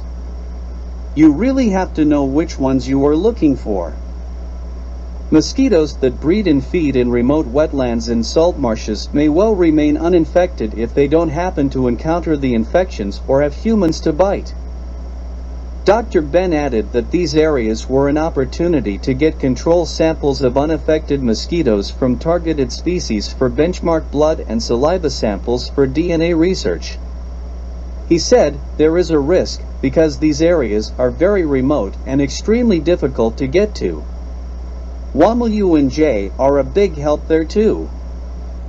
Dr. Sue informed us that for the mosquito to obtain a blood meal, it must circumvent the vertebrate's defense by reducing vascular constriction, blood clotting, platelet aggregation. Even angiogenesis, the formation of new blood cells and immunity systems, all with just a minor inflammation, and that's thanks to their saliva. Do you know what's in it? Ian asked. Her response was that mosquito saliva contained at least 1 anti-clotting, 1 antiplatelet, and 1 vasodilatory substance, as well as enzymes that aid in sugar feeding, and antimicrobial agents to control bacterial growth in the sugar meal. The composition of mosquito saliva is relatively simple, as it usually contains fewer than 20 dominant proteins. As of 20 years ago, scientists were unable to say what the source was of more than half of the molecules found in mosquito saliva. Dr. Sue went on to say promising applications of components of mosquito saliva are in the development of anti-clotting drugs, clotting inhibitors and capillary dilators, all useful in the fight against cardiovascular disease. Ian asked, how do we fight such a massive force of such tiny creatures that can attack us in our sleep? The problem affects everyone around us, so what can we do today to help people avoid this disease? Dr. Ben took over by saying that's a big problem with many facets, and if the object was to try and make sure no one got bit tonight, then I would say we must eliminate breeding places, use window screens, mosquito nets. Biological controls like fungi and nematodes, predators like fish, dragonfly nymphs and adults, some species of lizard and gecko are all partially effective. We can also use sticky traps and sprays to kill them if they do get to breed. But that still won't be enough. Dick noted, that's a lot of different strategies, and yet they all still end in millions of malaria cases every year. Dr. Ben then told him, some people in the scientific community have suggested the introduction of large numbers of sterile males or some other genetic method like cytoplasmic incompatibility that results in sperm and eggs being unable to form viable offspring, or chromosomal translocations, moving pieces to other chromosomes, or sex distortion to cause sex ration distortions to disrupt the population and gene replacement. Gene replacement therapy is a technique of recognizing a faulty gene, applying a piece of DNA in its correct form, though a viral vector, known as the carrier molecule, to the gene.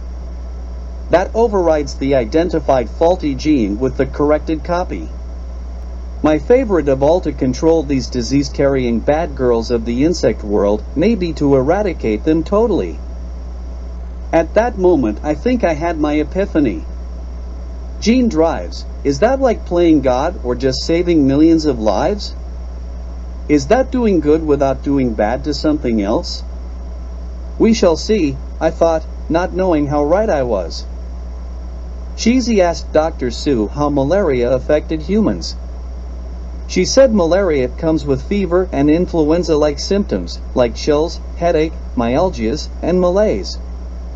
In severe cases, seizures, mental confusion, kidney failure, acute respiratory distress syndrome, coma, and death may occur. The answers showed me what a look of concern looks like on Cheesy's face, so Dr. Sue asked about the shots we had taken before coming to Africa and the medications we brought with us. She assured Cheesy that he could come to her for a blood test any time and she would cure him. Malaria symptoms can develop as early as 7 days after being bitten by an infectious mosquito in a malaria endemic area and as late as several months or more after exposure. Dr. Sue said, suspected or confirmed malaria, especially P. falciparum, is a medical emergency requiring urgent intervention. Blood smear microscopy remains the most important method for malaria diagnosis. A microscope can provide immediate information about the presence of parasites, allow quantification of the density of the infection, and allow determination of the species of the malaria parasite, all of which are necessary for providing the most appropriate treatment. Malaria could be fatal even when treated, which is why it's always preferable to prevent malaria cases rather than rely on treating infections after they occur. It was interesting to learn that land lying at altitudes above 1,600 meters such as Nairobi and Mount Kenya and its surrounding areas are malaria-free. Nye has found himself a malaria-free spot when he comes to Earth. The normal treatment is generally a course of tovaquone prodguanil, but when that's not appropriate due to contraindicators, the alternative, artemether lumefantrine, is used, but it has contraindicators too. Dr. Ben went on to tell us sustainable malaria prevention consists of a combination of mosquito avoidance measures and chemoprophylaxis. Because of the nocturnal feeding habits of the Anopheles mosquitoes, which carry malaria and bite primarily between dusk and dawn, mosquito nets are essential.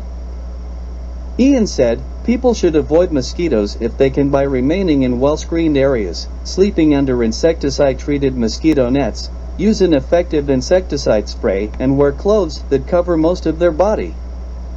Of course, a lot of that will never happen for many who do not have the resources to acquire those things. I asked Dr. Ben about the difference with dengue fever, which also spread by mosquitoes. There are 4 closely related but antigenically different serotypes of the virus that can cause dengue.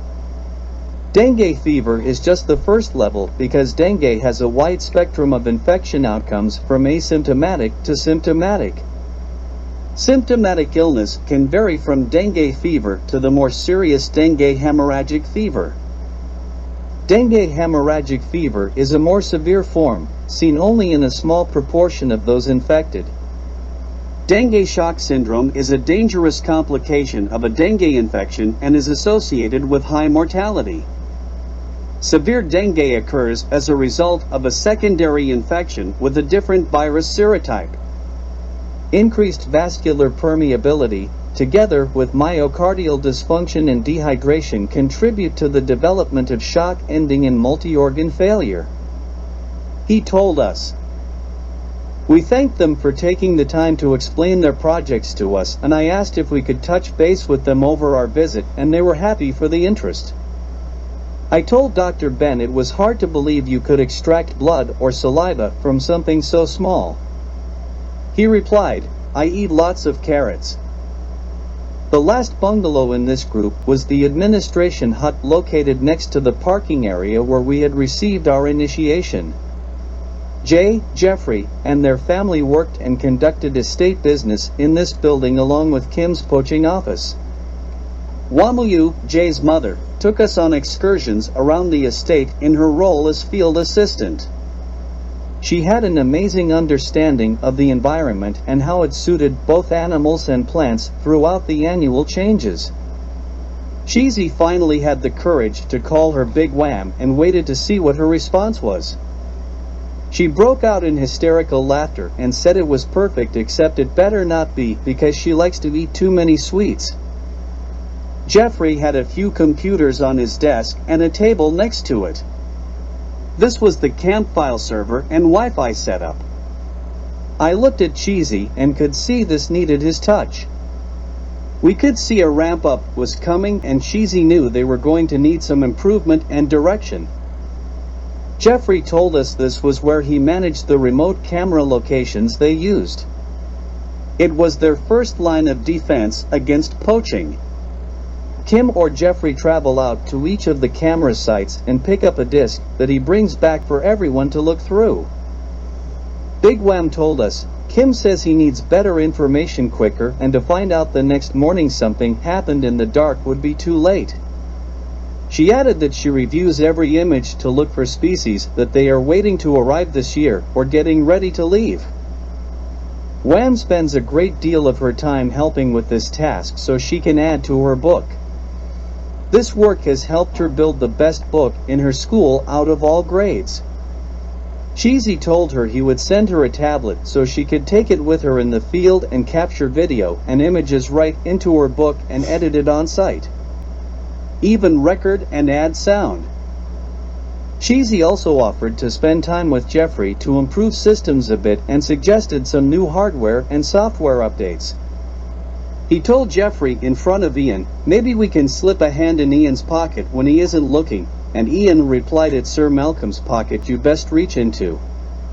He controls the spending of the Windhaven budget.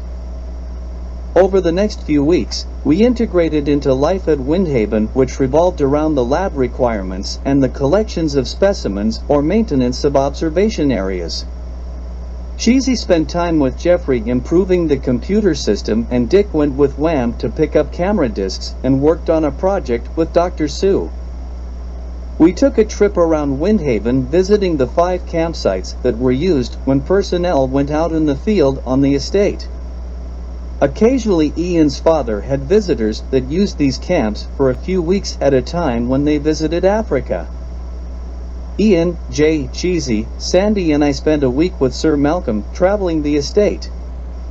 Big Wham decided to come with us to collect samples for Dr. Sue that she had promised weeks ago. Sir Malcolm brought his 2 young helpers Hamish and Angus to set up and take down the camps. They also provided firewood and helped keep the camp scorpion-free. Hamish and Angus stuck out from the rest of the crew like sore thumbs. Although they were Kikuyu, they had shocking red hair and very pale skin, which made them look like they were coated in flour. It's not unusual to see people with their hair dyed red, but this color was natural and quite different. In addition, the boys had blue eyes, because they were the offspring of a good friend of Sir Malcolm's and a local Kikuyu lady. Major Magnus McLaughlin had served with Sir Malcolm in India and often came to visit him in Africa. Of course, Magnus was from Scotland originally and had bright red hair to go with his bigger-than-life persona, according to Sandy.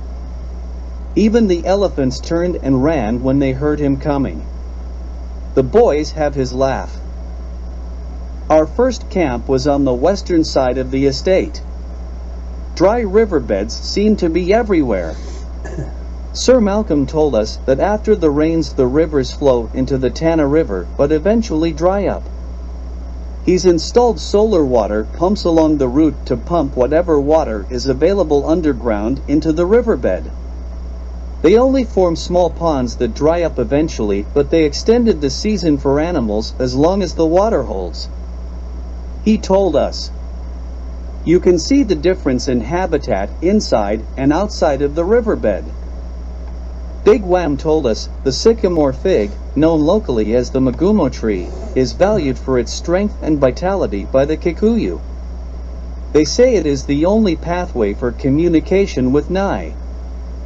The sycamore is a monoecious plant where both male and female flowers exist on separate twigs on the same plant. Paleobotanists believe this tree family has existed on the Earth for more than 100 million years, with individual trees living up to 500 years. This large deciduous tree commonly grows more than 30 meters, and in this area of the world, that is not a simple feat. Big Wham showed us a sycamore fig. The unique pollination system requires a symbiotic relationship with a wasp species known as the fig wasp. The female wasps enter the opening of the fruit to lay their eggs, while at the same time pollinating the internal flowers. When the eggs hatch inside the fruit and the wasps have gone through pupation, the mature males and females will mate. The males, which are unable to survive outside of the fig for very long, will dig a tunnel for the females to emerge. The females, with pollen from the flower sticking to their bodies, fly to another tree to repeat the cycle. She told us, "The wood of the sycamore is soft, unsuitable for most purposes except for a necklace." Wham made Cheesy a necklace from sanded and varnished round pieces of sycamore on a sisal chain that was beautiful. Cheesy had a soft spot for Wham and the enthusiasm she attacked her interests with. The olive tree holds a special place in Kikuyu culture for women. Big Wham told us the cuspidata is one of the subspecies of the brown olive or iron tree. The local name is motheroo. She is a drought and wind-resistant evergreen which lives up to 100 years. Aren't those the attributes that a good woman should emulate in your culture? She asked, and Cheesy replied, "Only the best." The camps could be set up or taken down and packed away very quickly. All components were stored on-site in small, locked sheds so we didn't have to transport anything but food from camp to camp. It was possible to occupy all 5 camps at the same time when necessary. We traveled east from our camp following a dried riverbed along the way. This trip was being made on foot, so our opportunity to meet wildlife up close and personal was greatly enhanced. Sir Malcolm was a wealth of information about the local wildlife, and for a man of his age, he was unbelievably spry. I learned that he had a passion for spiders and was able to show us several spider species that were highly venomous or simply amazingly different in some way from the others. As a group, we spotted at least a dozen snakes, especially death adders. Traveling east, we met with rising elevation and the wind seemed to pick up. This camp was on a ridge high above the scrub brush below. Further to the east we could see savanna grasslands and some larger sycamore or acacia trees. This was an amazing night for surveying the area below with infrared binoculars. Actually, the bright light of the full moon exposed many of the larger creatures we could see as shadows moving through the brush. The next day we headed south towards Nairobi, which was several hundred kilometers from here. There were rocky outcrops in this area, and each time we passed one of any significance in size, Sir Malcolm and the 2 boys would look through it for signs of spiders. I'm not sure if they were looking for a specific spider or just spiders in general, but they were very diligent. Angus was collecting samples and plotting GPS data on his map. Our next camp was west of our current location. During that trek, our bodies needed to create extra energy, so we each had to carry high-energy snacks we could eat for a boost. It sounds like a small thing, but in this heat, it was absolutely necessary. Along the trip, we could hear Jay teaching Ian to speak Kikuyu, and then eventually they would both be speaking Kikuyu. She would say to Ian, "Ukahaha," and Cheesy would elbow me and say, "Come here." Cheesy was actually listening for the phrase Ningwendid because Wham told him it meant "I love you." Either the phrase never came up or he just wasn't within earshot. It's impossible to say. I think Cheesy knew more Kikuyu than Ian. The final camp was almost at the center of Windhaven and at the highest elevation. The trees were dripping with wind chimes that played a constant melody that changed with the direction of the wind. That night, Dr. Ben and Dr. Sue came out to meet us at the camp and stay for the campfire. Dr. Ben shared some of his knowledge on spider venom with us. Peptides are the main component of spider venoms. Peptides are short strings of 2 to 50 amino acids.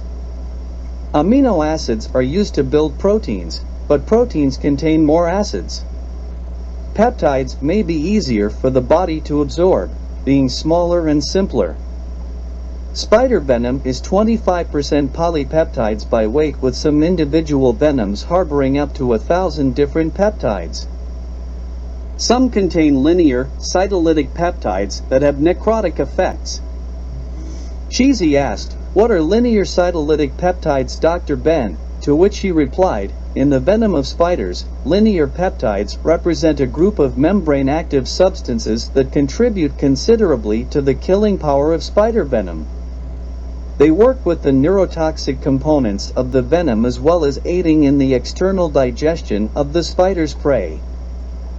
It's disulfide-containing peptides that are the major players in spider venoms and more selective in terms of their targets." "Okay, disulfide-containing peptides, Dr. Ben, what are they?" I asked this time. Disulfide-rich peptides are a class of bioactive peptides that's widely found in nature, in bacteria, fungi, plants, and animal venom toxins.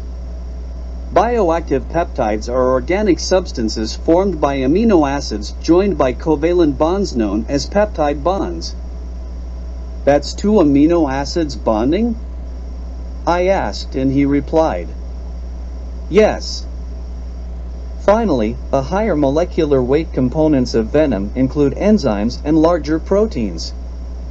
Dr. Ben continued, "Enzymes have a role in external digestion of the spider's prey once it's been envenomated.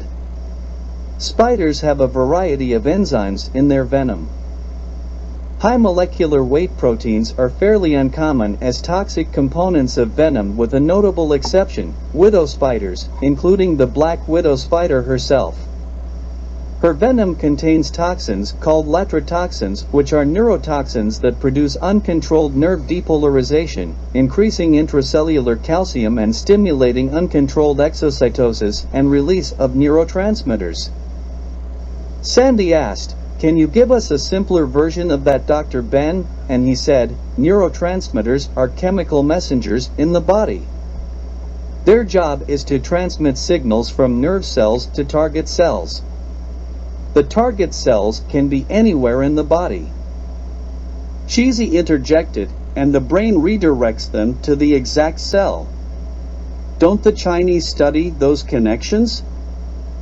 Dr. Ben finished with, "The process of finding the target is known as exocytosis and can release neurotransmitter in less than a millisecond. What travels faster than that?" Ian asked Dr. Sue, "How about scorpion venom, Dr. Sue?" And she replied, "Not quite, but the different constituents of crude scorpion venom include water, mucosa, oligopeptides, nucleotides, amino acids, ions, neurotransmitters, salts, low molecular weight peptides, metals, mucoproteins, mucopolysaccharides, hyaluronidase, phospholipase, serotonin, histamine, biogenic amines, and many more unidentified substances." Cheesy asked, "How would you identify the unidentified substances?" The various elements and their abundance can be determined using inductively coupled plasma mass spectrometry by ionization of the venom using inductively coupled plasma generated by argon gas and radiofrequency generator, followed by separation and quantification using a triple quadruple mass spectrometer. "Glad I asked." Cheesy replied, and we all laughed. After recuperating back at Windhaven for a couple days from our trip around the estate, we set out on our next big adventure to the primate reserve for a week-long camping excursion. The reserve was only about 2.5 hours away, or 200 kilometers, on the A3 road where we connected with the B8 road to reach the primate reserve. Once we left the B8, it was four-wheel drive territory. The reserve was about halfway between Windhaven and Mombasa, and we were anticipating interesting things would be seen along the way and once we got there. Jeffrey, Big Wham and Wham accompanied Dick in one vehicle while Cheesy and I teamed up with a couple of Jeffrey's friends hired to help out with the camp and keep an eye open for intruders. We started out from Windhaven and drove through scrub brush accented by a few fig trees above the burning sand. The odd sycamore stretched its majestic canopy to the clouds. Dick referred to this area as a 3S zone: sand, scorpions, and snakes. We borrowed camping gear from Windhaven where they like to be mobile for field trips collecting samples or staking out poaching sites with their neighbors. Our gear was packed into a couple of Land Rovers from the estate, and we had enough supplies for a 10-day journey. The drive was not far, but progress was slow, especially when we got off the numbered roads. We hit a flurry of signs where the A3 and B8 meet, which directed us towards the coast, dropping slightly in elevation. Over the next couple of 100 kilometers, we descended elevation as gently as the river flowed. We passed the Nanigi Dam and the town of Boratana. A short trip off the highway and we were able to take a look at the National Institute of Biology Research Farm. They specialize in microorganisms and genetically modified organisms, but there was no activity at the site. The economy relies on agriculture, which contributes 30% to Kenya's GDP and employs more than 40% of the total population and 70% of the rural population. China has been instrumental working with Kenya on these types of projects. The road was well paved in most parts with small buildings where people lived and plied their livelihood. We stopped occasionally to stretch our legs and purchase the odd piece of fruit, drink, or souvenir. New apostolic churches seemed to populate the road we traveled. It was a popular religion in this area, and I wondered if it conflicted with Kikuyu beliefs. Jeffrey said, there are other tribes in this area such as the Pacomo, who are a farming community, and bordering them are the Orma pastoralists. There are also a number of people who are not tribal, so they attend the churches that you see along this road. We continued on the B8 until we turned off the main road and headed towards the river.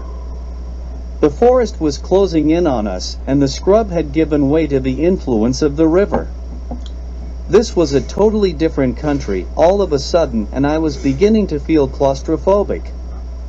When I pointed out lots of water reservoirs, I learned they were for rice and not to manage floods as I had thought. Then I reconsidered and thought, if the land floods, plant rice, like the saying, if the world gives you lemons, make lemonade.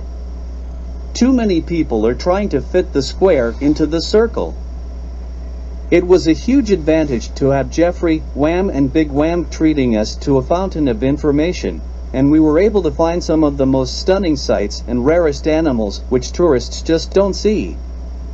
The lush river forest patches reminded me of the Jungle Book type of African forests that I was expecting when I left home.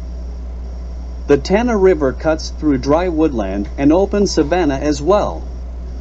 Jeffrey said we could have boated the river, but from here it would be an upstream struggle with several rapids and dams between this point and Windhaven. I wish we had thought of taking a boat here. We still would have had to portage, but that would have been an awesome adventure. Everything looked brown to me, whether it was the ground or the chocolate milk water of the Tana River. With over 250 bird species and at least 50 species of mammals, Big Wham was in her glory. As a field assistant, she knew every bird and animal in the forest, but she pointed out some rare creatures she had not seen in quite some time.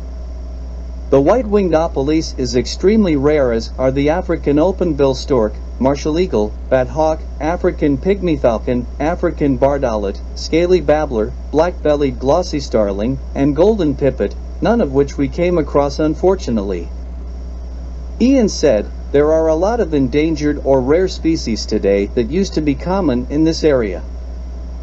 We crossed the river to the eastern side of the reserve where Big Wham signaled elephants long before we were within sight of them.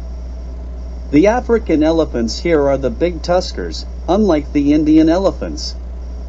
Some of the elephants Wham pointed out had massive tusks almost reaching the ground when they were standing upright. They rolled in the sandy beach areas and strolled through the shallow river. Elephant babies seemed to be everywhere, and it was easy to spend a couple of hours just watching them wander by like they were elephants on parade. Big Wham spotted tree hyraxes and even a white-tailed mongoose for us. The black-fronted duiker, leopard and bongo all eluded her, but in all fairness the terrain was unsuitable for them. Big Wham scorned us. "It sounds like we are bringing downtown Nairobi with us." I think we were making way too much noise to hope to stumble onto a leopard. Jeffrey found lots of giraffes, including a protected giraffe. When we saw a zebra herd, he said they were grevy's zebra. As we moved closer to the river, the terrain changed, and there were buffalo, crocodiles, and hippos. We set up our camp far from the river, in an elevated place to avoid nocturnal visits from hippos moving about on land. We were just 50 meters above sea level in this area of Kenya. The Tana River meandered back and forth, creating a narrow band of vegetation running to the coast. Wham had heard there was a small group of endangered Hirola antelope spotted in the reserve, and she said it would be such a coup for her book if she could see one. Her wishes were to no avail on this trip.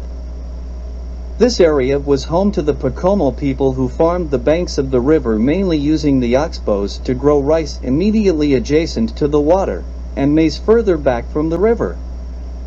The people we met were the lower Pokomos, who live along the lower part of the Tana up to the delta. They believe the World Bank took this land away from them. The Pokomo tribe located on the lower Tana represent at least half of the tribe. I learned of this primate reserve because of the story of the two endangered monkeys. The World Bank was all for saving the primates, but the Pokomo viewed things differently than the World Bank. They felt that their ancestral land was being taken away from them and being given to the monkeys, so they took it back while they still could. I realized this tied into the Mongabay story, and that's why the World Bank subsequently pulled the funding of the projects in this area. It wasn't to put up a parking lot, but to put in rice fields. The more interactions we had with people, the more it became evident that the people we were running into on this trip were not quite as friendly as the Kikuyu we were familiar with. Big Wham told us there were disputes and disagreements between neighbors in this area, which makes people distrustful. Big Wham furrowed her brow and then said, "Ethnic clashes have flared up between the Pokomo farming community and the Orma people who are herders, so they are always looking for fresh grazing and require water access for their animals." I realized that it was not only the monkeys that were sending the Pokomo pendulums into a state of flux. Big Wham continued, "The conflict led to a series of reprisal killings and attacks that left more than 150 people dead." My mouth dropped when she said 150 people were dead. I thought she would say 3 or 4 people were injured. We walked in silence for the next while. I feel like I'm always hearing about the animals we haven't seen, but people tend to forget the abundance we have seen, and in such healthy groups. The elephants are obviously flourishing according to the locals. We didn't see any black rhinos during this trip because almost all of the population is on the other side of Kenya in Laikipia County. Wham was looking for specific species for her school record book. On this trip, Wham was able to add the rainbow skink to her reptiles and the black-headed lapwing to her bird category. The black-headed lapwing was a female, and Wham said she had to be able to find both a male and female of each species. "They can look quite different, you know," she informed me. Wham's dedication to her collection was admirable. She even went out at night and was overjoyed when she came back to tell us she had found a Kenya coast galago that only comes out at night and is not found further inland where the land rises. A small-eared greater galago was also added to the list. She was so excited that she could now take pictures with her cell phone and save them to her book. It wasn't a matter of having proof for anyone, but more a question of the joy she had in collecting and being able to see them whenever she wanted. This was far better than the sports cards Dick collected when he was her age. Only the prospect of returning to Windhaven made our leaving the primate reserve bearable. It was a great trip with some wonderful tour guides that showed us stunning sights we replayed over and over in our minds on the trip back to Windhaven.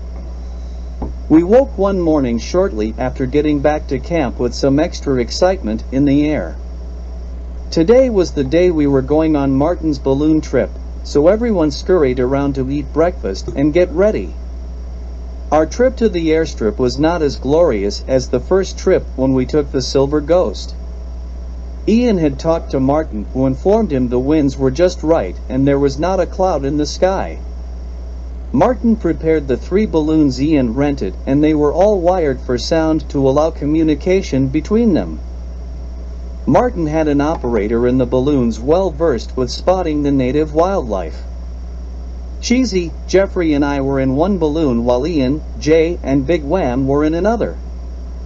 The final bucket contained Dick, Dr. Sue, and Sandy. We lifted off in the early morning sun and rose majestically into the wind. The occasional burst from the burner was the only sound punctuating the silence. The land unfolded below us as we rose higher and higher into the wind. The wind seemed to get stronger as we rose and changed direction from time to time. The direction of our flight path was wherever the wind wanted to guide us, and it was going to show us what it wanted us to see. Our altitude varied from treetop height to 100 meters above the landscape. The powerful whisper burners of the balloon would be kicked on when we got too low and disturbed the natural sounds rising from below. Towards the end of the flight, we were approaching the Windhaven estate. Ian said, "I recognized this area. My father and Sir Malcolm used to spend time in this area capturing spider species for a doctor who was in one of the labs at the time." The land was becoming rockier and less sandy.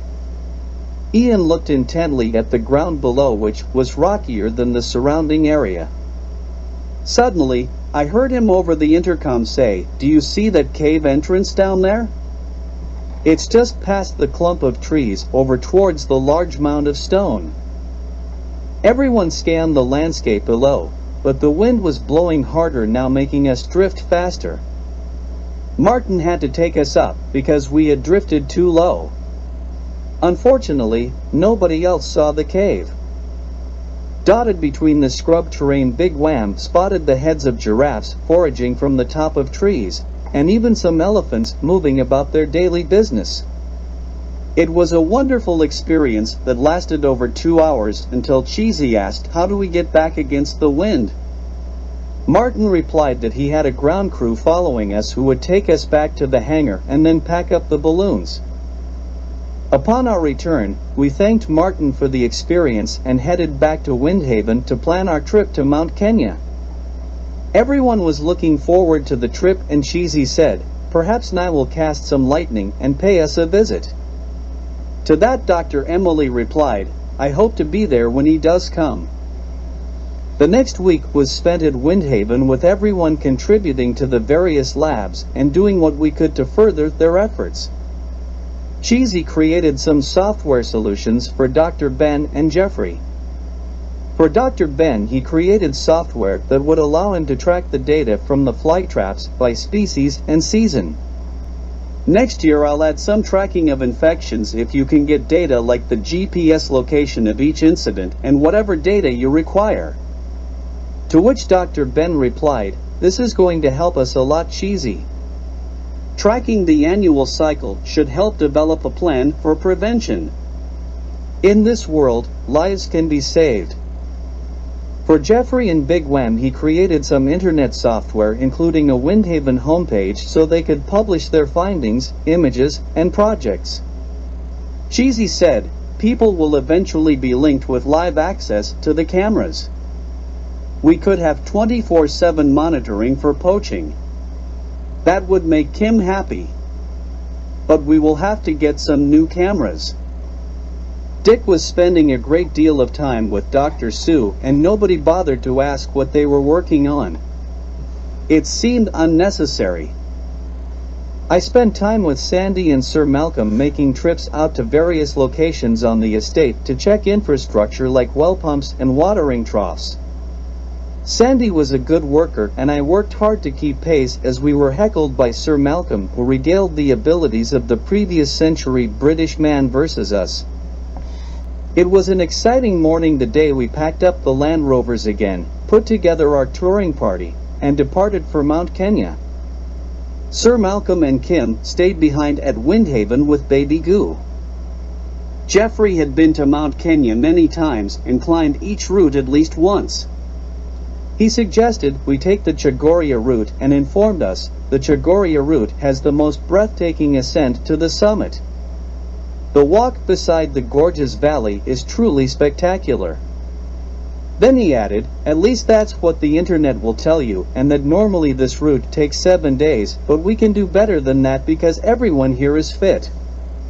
The extra time can be spent at the summit or perhaps even making a side trip to the Giants' billiard table. That would be optimistic and based on the weather cooperating. And of course, nigh as well. From Windhaven it was less than a 6-hour journey by Land Rover. We took the A3 road again, but this time in the opposite direction than on our trip to the Primate Reserve. This will be the route we will have to take when we return to Jomo Kenyatta Airport to depart if we go by vehicle. Until we hit the B7 in this direction at Chuka, there were only a few butcher shops and supermarkets scattered along the route. We made our way through small towns to where the road took us to Mbu, the largest town in the area. Big Wham told us Mbu served as the provincial capital of the former Eastern Province and currently serves as the headquarters of the Eastern Region in Kenya. It is also the county headquarters of the Mbu tribe. Winding through the beautiful countryside, we continued on the B6 to Waina and then on to Runyanges. When the letters in the road names change from B to C or D, so does the quality of the road itself. We parked the Land Rovers and set up camp near the town of Chogoria. While we ate dinner, Jeffrey gave a talk on what to expect over the next few days on the Chogoria route. This route approaches from the east. We will start here at the gate near the village of Chogoria and then pass through another national park gate further up. We had to pay fees to make the journey as well as site costs for our overnight stays. I wondered if this applied to all Kenyans as well. Big Wham told us, I haven't been up this route before, but I have heard it described as the most beautiful route on Mount Kenya. It's quite a bit longer unless we use the 4x4s to cut out the lower part. We'll miss a lot of animals at this altitude, but we've seen many of these at Windhaven. Jeffrey added, yes, that's true. I think we should pack up this camp and use the Land Rovers to get to Marubandas at 3,000 meters. Let's wait to pick a route because both tracks reconverge near the head of a spectacular amphitheater of cliffs known as the Temple. I thought the names of the geological features were very graphic and added to the mystique. Jeffrey told us, in the bottom of the gorge is Lake Michelson and at the west end, a large notch in the mountain where the Nithi River enters the lake. Cheesy asked how high we would be at that point and Jeffrey said it was about 4,300 meters. Jeffrey went on to say, we begin to ascend from here as the path continues to rise up to Simbatarn where it splits to head either north to Shipton's camp or south to an area where we plan to camp. Then he finished with, we can follow the path around the mountain to observe it from all sides looking both up and down because the vistas are equally spectacular. They call the route round the peaks. You will see the summits, glaciers, and even some unique vegetation that only grows at this high altitude. And I thought, Nye even has some special herbs and flowers in his malaria-free earthly abode. I asked Dr. Sue, where do you see real changes is going to occur in DNA and human cells? She replied, the cell cycle is about DNA replication, division, regeneration, and death. There are 4 distinct phases, G1, S, G2, and M that the cell must go through. In G the cells grow for 95% of the cycle. The proliferation of cells is instigated by progenitors, and all cells start out in an identical form and can become anything. What a dream if you're a cell! But how do they know what their destiny is? And she quickly replied, oh, that's not destiny, they're told what to be. Cell signaling like induction can influence cells to be the type of cell they need to become. This allows cells of the same type to get together to form tissues, organs, and even systems. I said, there must be a blueprint that someone or something is following. Well, if there is, she said, then the S phase is all about DNA replication, damage, and repair. The M phase or mitosis is where the cell division portion of the cycle occurs. Mitosis is composed of many stages including prophase, metaphase, anaphase, telophase, and cytokinesis. But at this point, all the DNA modifications are in place. The ultimate result of mitosis is the formation of 2 identical daughter cells, of course. We refreshed our drinks and pulled up beside the fire as Big Wham got ready to give us some background on Mount Kenya's flora and fauna. The rocks that form Mount Kenya are basalts, rhomporphyrites, phonolites, kenites, and trachytes. Kenite was first reported 100 years ago following a study of the geology of Mount Kenya, she said. Then she got to the flora found on Mount Kenya, which was her favorite area. Big Wham said, the plants vary from what you have seen because of the altitude. The plants are more specialized, with adaptations to strong sunlight with ultraviolet, lower mean temperatures, and freezing night temperatures. This is an Afro-alpine zone, so plants have adapted or evolved to deal with the different environments. One adaptation is known as the giant rosette. We should look for giant senecio, giant lobelia, or giant thistle. I love this plant because it uses bud leaves to protect its buds from freezing at night. She continued. Jeffrey jumped in and said the majority of animals are lower down on the slopes where there is more vegetation, and the climate is less extreme. We would have seen monkeys, antelopes, tree hyraxes, porcupines, and even larger animals like elephants and buffalo in the forest below. The Mount Kenya hyrax and common duiker are able to live at this altitude, and some smaller mammals like the groove-toothed rat. He added, Big Wham told us several bird species live in the Afro-alpine zone, including sunbirds, alpine chats, starlings, and even raptors like the auger buzzard, lammergeier, and Verreaux's eagles. Then she added, birds are important at this altitude as pollinators because you don't have insects that can do it.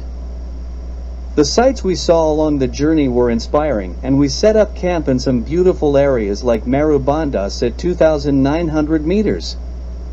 At Roadhead we took the branch to Muji Hill and Lake Ellis, where the vistas were simply stunning. I don't know if it was the electricity in the air or just too much sun, but the hairs on my head would tingle at the sight. The temple lured us in for an extra day so Cheesy and Dick could do some rock climbing. Jeffrey asked if he could join in, so the 3 of them set off up the cliff, while the rest enjoyed the thrill of imagining we were in their place. Fortunately, that's as far as it went, and I was able to keep my feet on the ground. Later, we found out that Dick had a camera in his helmet, and we watched the entire climb. I stood mesmerized by the majesty of the sight as I looked down from the rim at Lake Michelson. The panoramic view as I scanned the cliff walls down one side and up the other side of the Nithi River was etched in my brain as I closed my eyes to save it. We went through Simbatarn, then north to Shipton's campsite, where we stayed our final day. Everyone was exhausted as we sat around the camp on the final night, reflecting on the images we had etched in our minds over the past week and touching up our various wounds and injuries. As the evening fell, the clouds began to roll in and the wind picked up considerably. The leaves on the trees turned inside out, as they do when an impending storm begins to rear its ugly side. A few drops of rain began to fall before we heard the thunder. I felt everyone was counting thousands, just as I was to determine how far away it was. When the lightning finally cracked, I heard people yell 5 and 6. I'm not sure who was right, because I was too busy watching the sky crackle and flash as it electrified the area all down the valley.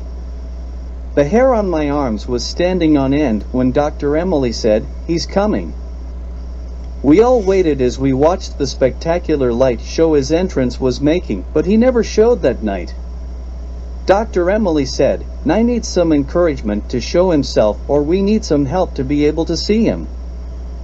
In the morning we packed up the camp and traveled back to where we had left the Land Rovers to begin our journey back to Windhaven. The ride home is always quieter than the trip there. For the last few days prior to departure, we gravitated to the labs that intrigued us the most. Cheesy spent a few days with Jeffrey and Sir Malcolm going over the camera setups, computers, and internet access. Dick spent his time with Dr. Sue, and to think he was getting a lesson in mosquito biology would be naive of me. Ian, Jay, Dr. Ben, and I talked about how he was planning to go forward with his sampling and building a profile of each of the malaria types and their structure. His project appealed to me, but at this stage much of what he was telling me was very complex and gave me a great thrust of motivation to begin my new educational journey. On the last night I found myself alone by the fire, as it seemed everyone else was otherwise occupied. I leaned back and looked up at the full moon in the crystal clear African sky. There were so many stars everywhere I almost felt in touch with them. I could count the craters on the visible side of the moon and only wondered what I couldn't see. A shooting star flashed across the sky and brought my attention down to earth. The wind began to rustle, and the chimes began to chime. The wind picked up, and I thought for just a moment that I could hear voices in the wind as it rushed through the trees and the chimes. The camp was already bustling when I dragged my bags to the loading area, with everyone else leaving that day. Dick, Cheesy and I were departing from Jomo Kenyatta Airport within a few hours of each other, so we were again honored by Sir Malcolm's procession to Martin's airstrip. As we all loaded into the car for the trip, there were many subtle tears in the crowd and a few crestfallen looks in the car. Eyes began to look at the ground and faces pulled hands toward them. These were tears of suffering, but not the kind of suffering we'd learned about on this trip. Cheesy, Dick and I said goodbye at the airport, and I left Africa to go directly to the University of Oxford, check into my dorm and prepare to settle into the routine of school for the next 8 or 9 months. Oxford was a unique and historic institution, the oldest university in the English-speaking world. The roots of the school developed rapidly under Henry II, who banned English students from attending the University of Paris. My roommate was a Tasmanian fellow by the name of Errol Ashton. He was studying DNA to help find a solution for the endangered Tasmanian devil population in his country. It seemed the devils had developed something known as DFT, or devil facial tumors, which is a form of cancer that can be spread orally. It was unthinkable to me that cancer could spread this way, and it hit the heart of devil culture with a direct strike. Errol told me devils always fight over their food and are absolutely vicious mates. Whenever they get the chance, they bite the other bugger in the face. He added that this leads to lots of cuts and scrapes, especially on their faces. These get infected by the disease. After a while, the poor buggers can't eat and just die. According to Errol, 7 of the 8 DNA strains of the devil are infected and 1 is immune. If no solution is found, the populations in the wild will be a thing of the past.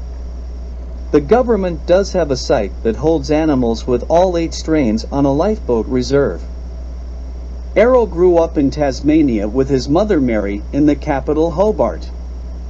Mary worked at 2 jobs to help send Errol through school, and he worked hard to justify her efforts. During the day she was an accounting clerk at the local cannery, and then she would pick up a couple shifts a week at one of Hobart's taverns. Her brother Artis Armitage, a manager at the cannery, helped them out with some financial support, lived with them, and was an important part of their immediate family. Again, I was learning about families and what they meant to other people. It was still a foreign concept to me. It took all this effort to give Errol just enough money to pay tuition and this residence. What he had left for food for the month wouldn't have covered a single meal for roly-poly Prince Albert. I'm sure his humility and sense of fairness are why I liked Errol so much. He had a great work ethic, was not short on intelligence, always did his share of work, and knew how to live in close quarters with another person. Errol had a job at a local restaurant where he could also get food to feed himself and help stretch his money further. Our dormitory environment proved to be loud, smelly, and more than a bit unsavory after dark. The room was really small, the food available was crappy, and it rained constantly. It was not all chips and rice, as they were fond of saying in this area of the UK. When the situation became unbearable, I decided to buy a house that I could live in for the next 3 or 4 years and then sell. The amount of money I was paying for tuition at Oxford was far less than what I paid at Ridgeway. Errol knew what it took to run a house, from problems with air conditioners, appliances, or even painting and renovating. I knew none of this, having lived at boarding schools for most of my life, so I made a deal with Errol. He agreed to teach me how to run a house in exchange for his board. This was a bonus for him because we got a refund on the dorm fees. Besides, Errol was part of my journey now, at least the learning journey. Errol and I found a house not too far from the school at a price I could afford. I had to contact Carl to get him to finance the house and do the paperwork. Carl got great terms and agreed with the buy-sell plan for my time at Oxford. Ian was loving Canada and the city he's in. Even though he's working at an accelerated pace, he's found lots of time for cycling, his new passion. There are more than 100 kilometers of trails through the forest, with only a couple of roads crossing them occasionally. The university is on the west side of Hamilton, close to the little town of Dundas, in the middle of a conservation area. He says it's like being at home on one of his estates. Cheesy found lots of excitement on the eastern seaboard of the United States, with trips to Atlantic City and some of the local casinos during his weekends and sojourns from school. The curriculum was to his liking, and he was excelling at all academic courses. According to him, it is only because the bumpkins and idiots posing as students can't keep up. One thing the nerds were good at was hacking the internet, and this appealed to Cheesy. To ingratiate himself to them, he rented a house for a week and ran parties with everything a starving nerd could desire. In turn, they promised to teach him all of the tricks, traps, and secrets of the hacking world they possessed at the time. Dick was just Dick. West Point was now his life, and the U.S. military situation around the world his focus. Although he was still a cadet, he was looking forward to becoming an officer and commanding other men. Step 1 was to dominate in the training, whether it was physical or mental. He was going to graduate on top. He was starting to identify his competition in each and every event like it was the decathlon. In a way, it was because he only had one shot at this period in his life. This summer Dick arranged a trip to Southern California for us, traveling in twin 10-meter rolling buildings called RVs. Dick's family was in the process of setting up a business to take water from the ocean and put it into a lake in the desert. It was, of course, all hush-hush, and we were getting ground floor information. The Salton Sea is a salty lake in the desert 250 feet below sea level, and in 5 years it will be the hottest real estate on the planet outside of Dubai. The same pendulum can look very different to people who have different perspectives. Since Brunelleschi depicted the baptistry in Florence, people have known about perspective. The Americans saw themselves as the saviors of the world in the 20th century, but the rest of the world saw the pendulum of world option on the Americans to be skewed off equilibrium. Although it has been 100 years since the Civil War to end slavery, the battle for equality raged on through Rosa Parks, Dr. King, and so many more fighting for integration and basic human rights. But the pendulum continued to get pushback from the draft and the Vietnam War that exponentially skewed numbers of black participants to white, and corresponding injuries to deaths. Access to education and jobs was seen to be a problem of opportunity, so affirmative action tried to force the pendulum back, but that simply discriminated against different people and resulted in higher resistance. Affirmative action continues today, with different groups of recipients receiving benefits and different groups being denied opportunities. It's never recognized as affirmative action except by those who are being discriminated against. American icons deemed heroes like Harry S. Truman cast a vastly different shadow depending on your perspective. His first act as president was to pardon William K. Hale, convicted for the attempted genocide of the Osage natives in Oklahoma.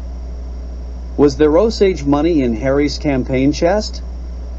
That should have set some pendulums in motion. Who in this world can appreciate nuclear bombs being dropped on cities of civilians, not once but twice? For years later, what Harry S. did became a war crime. Perhaps Americans didn't want other countries doing to them what they did to Japan. Or Lyndon B. Johnson, who escalated the Vietnam War, skewed the pendulum of draftee selection, and even covered up the Townsville Mutiny in Australia when black troops mutinied against abusive white officers. How about your perspective on Douglas MacArthur? He extracted billions of dollars in gold from the Japanese to fund the CIA under Harry S. Truman.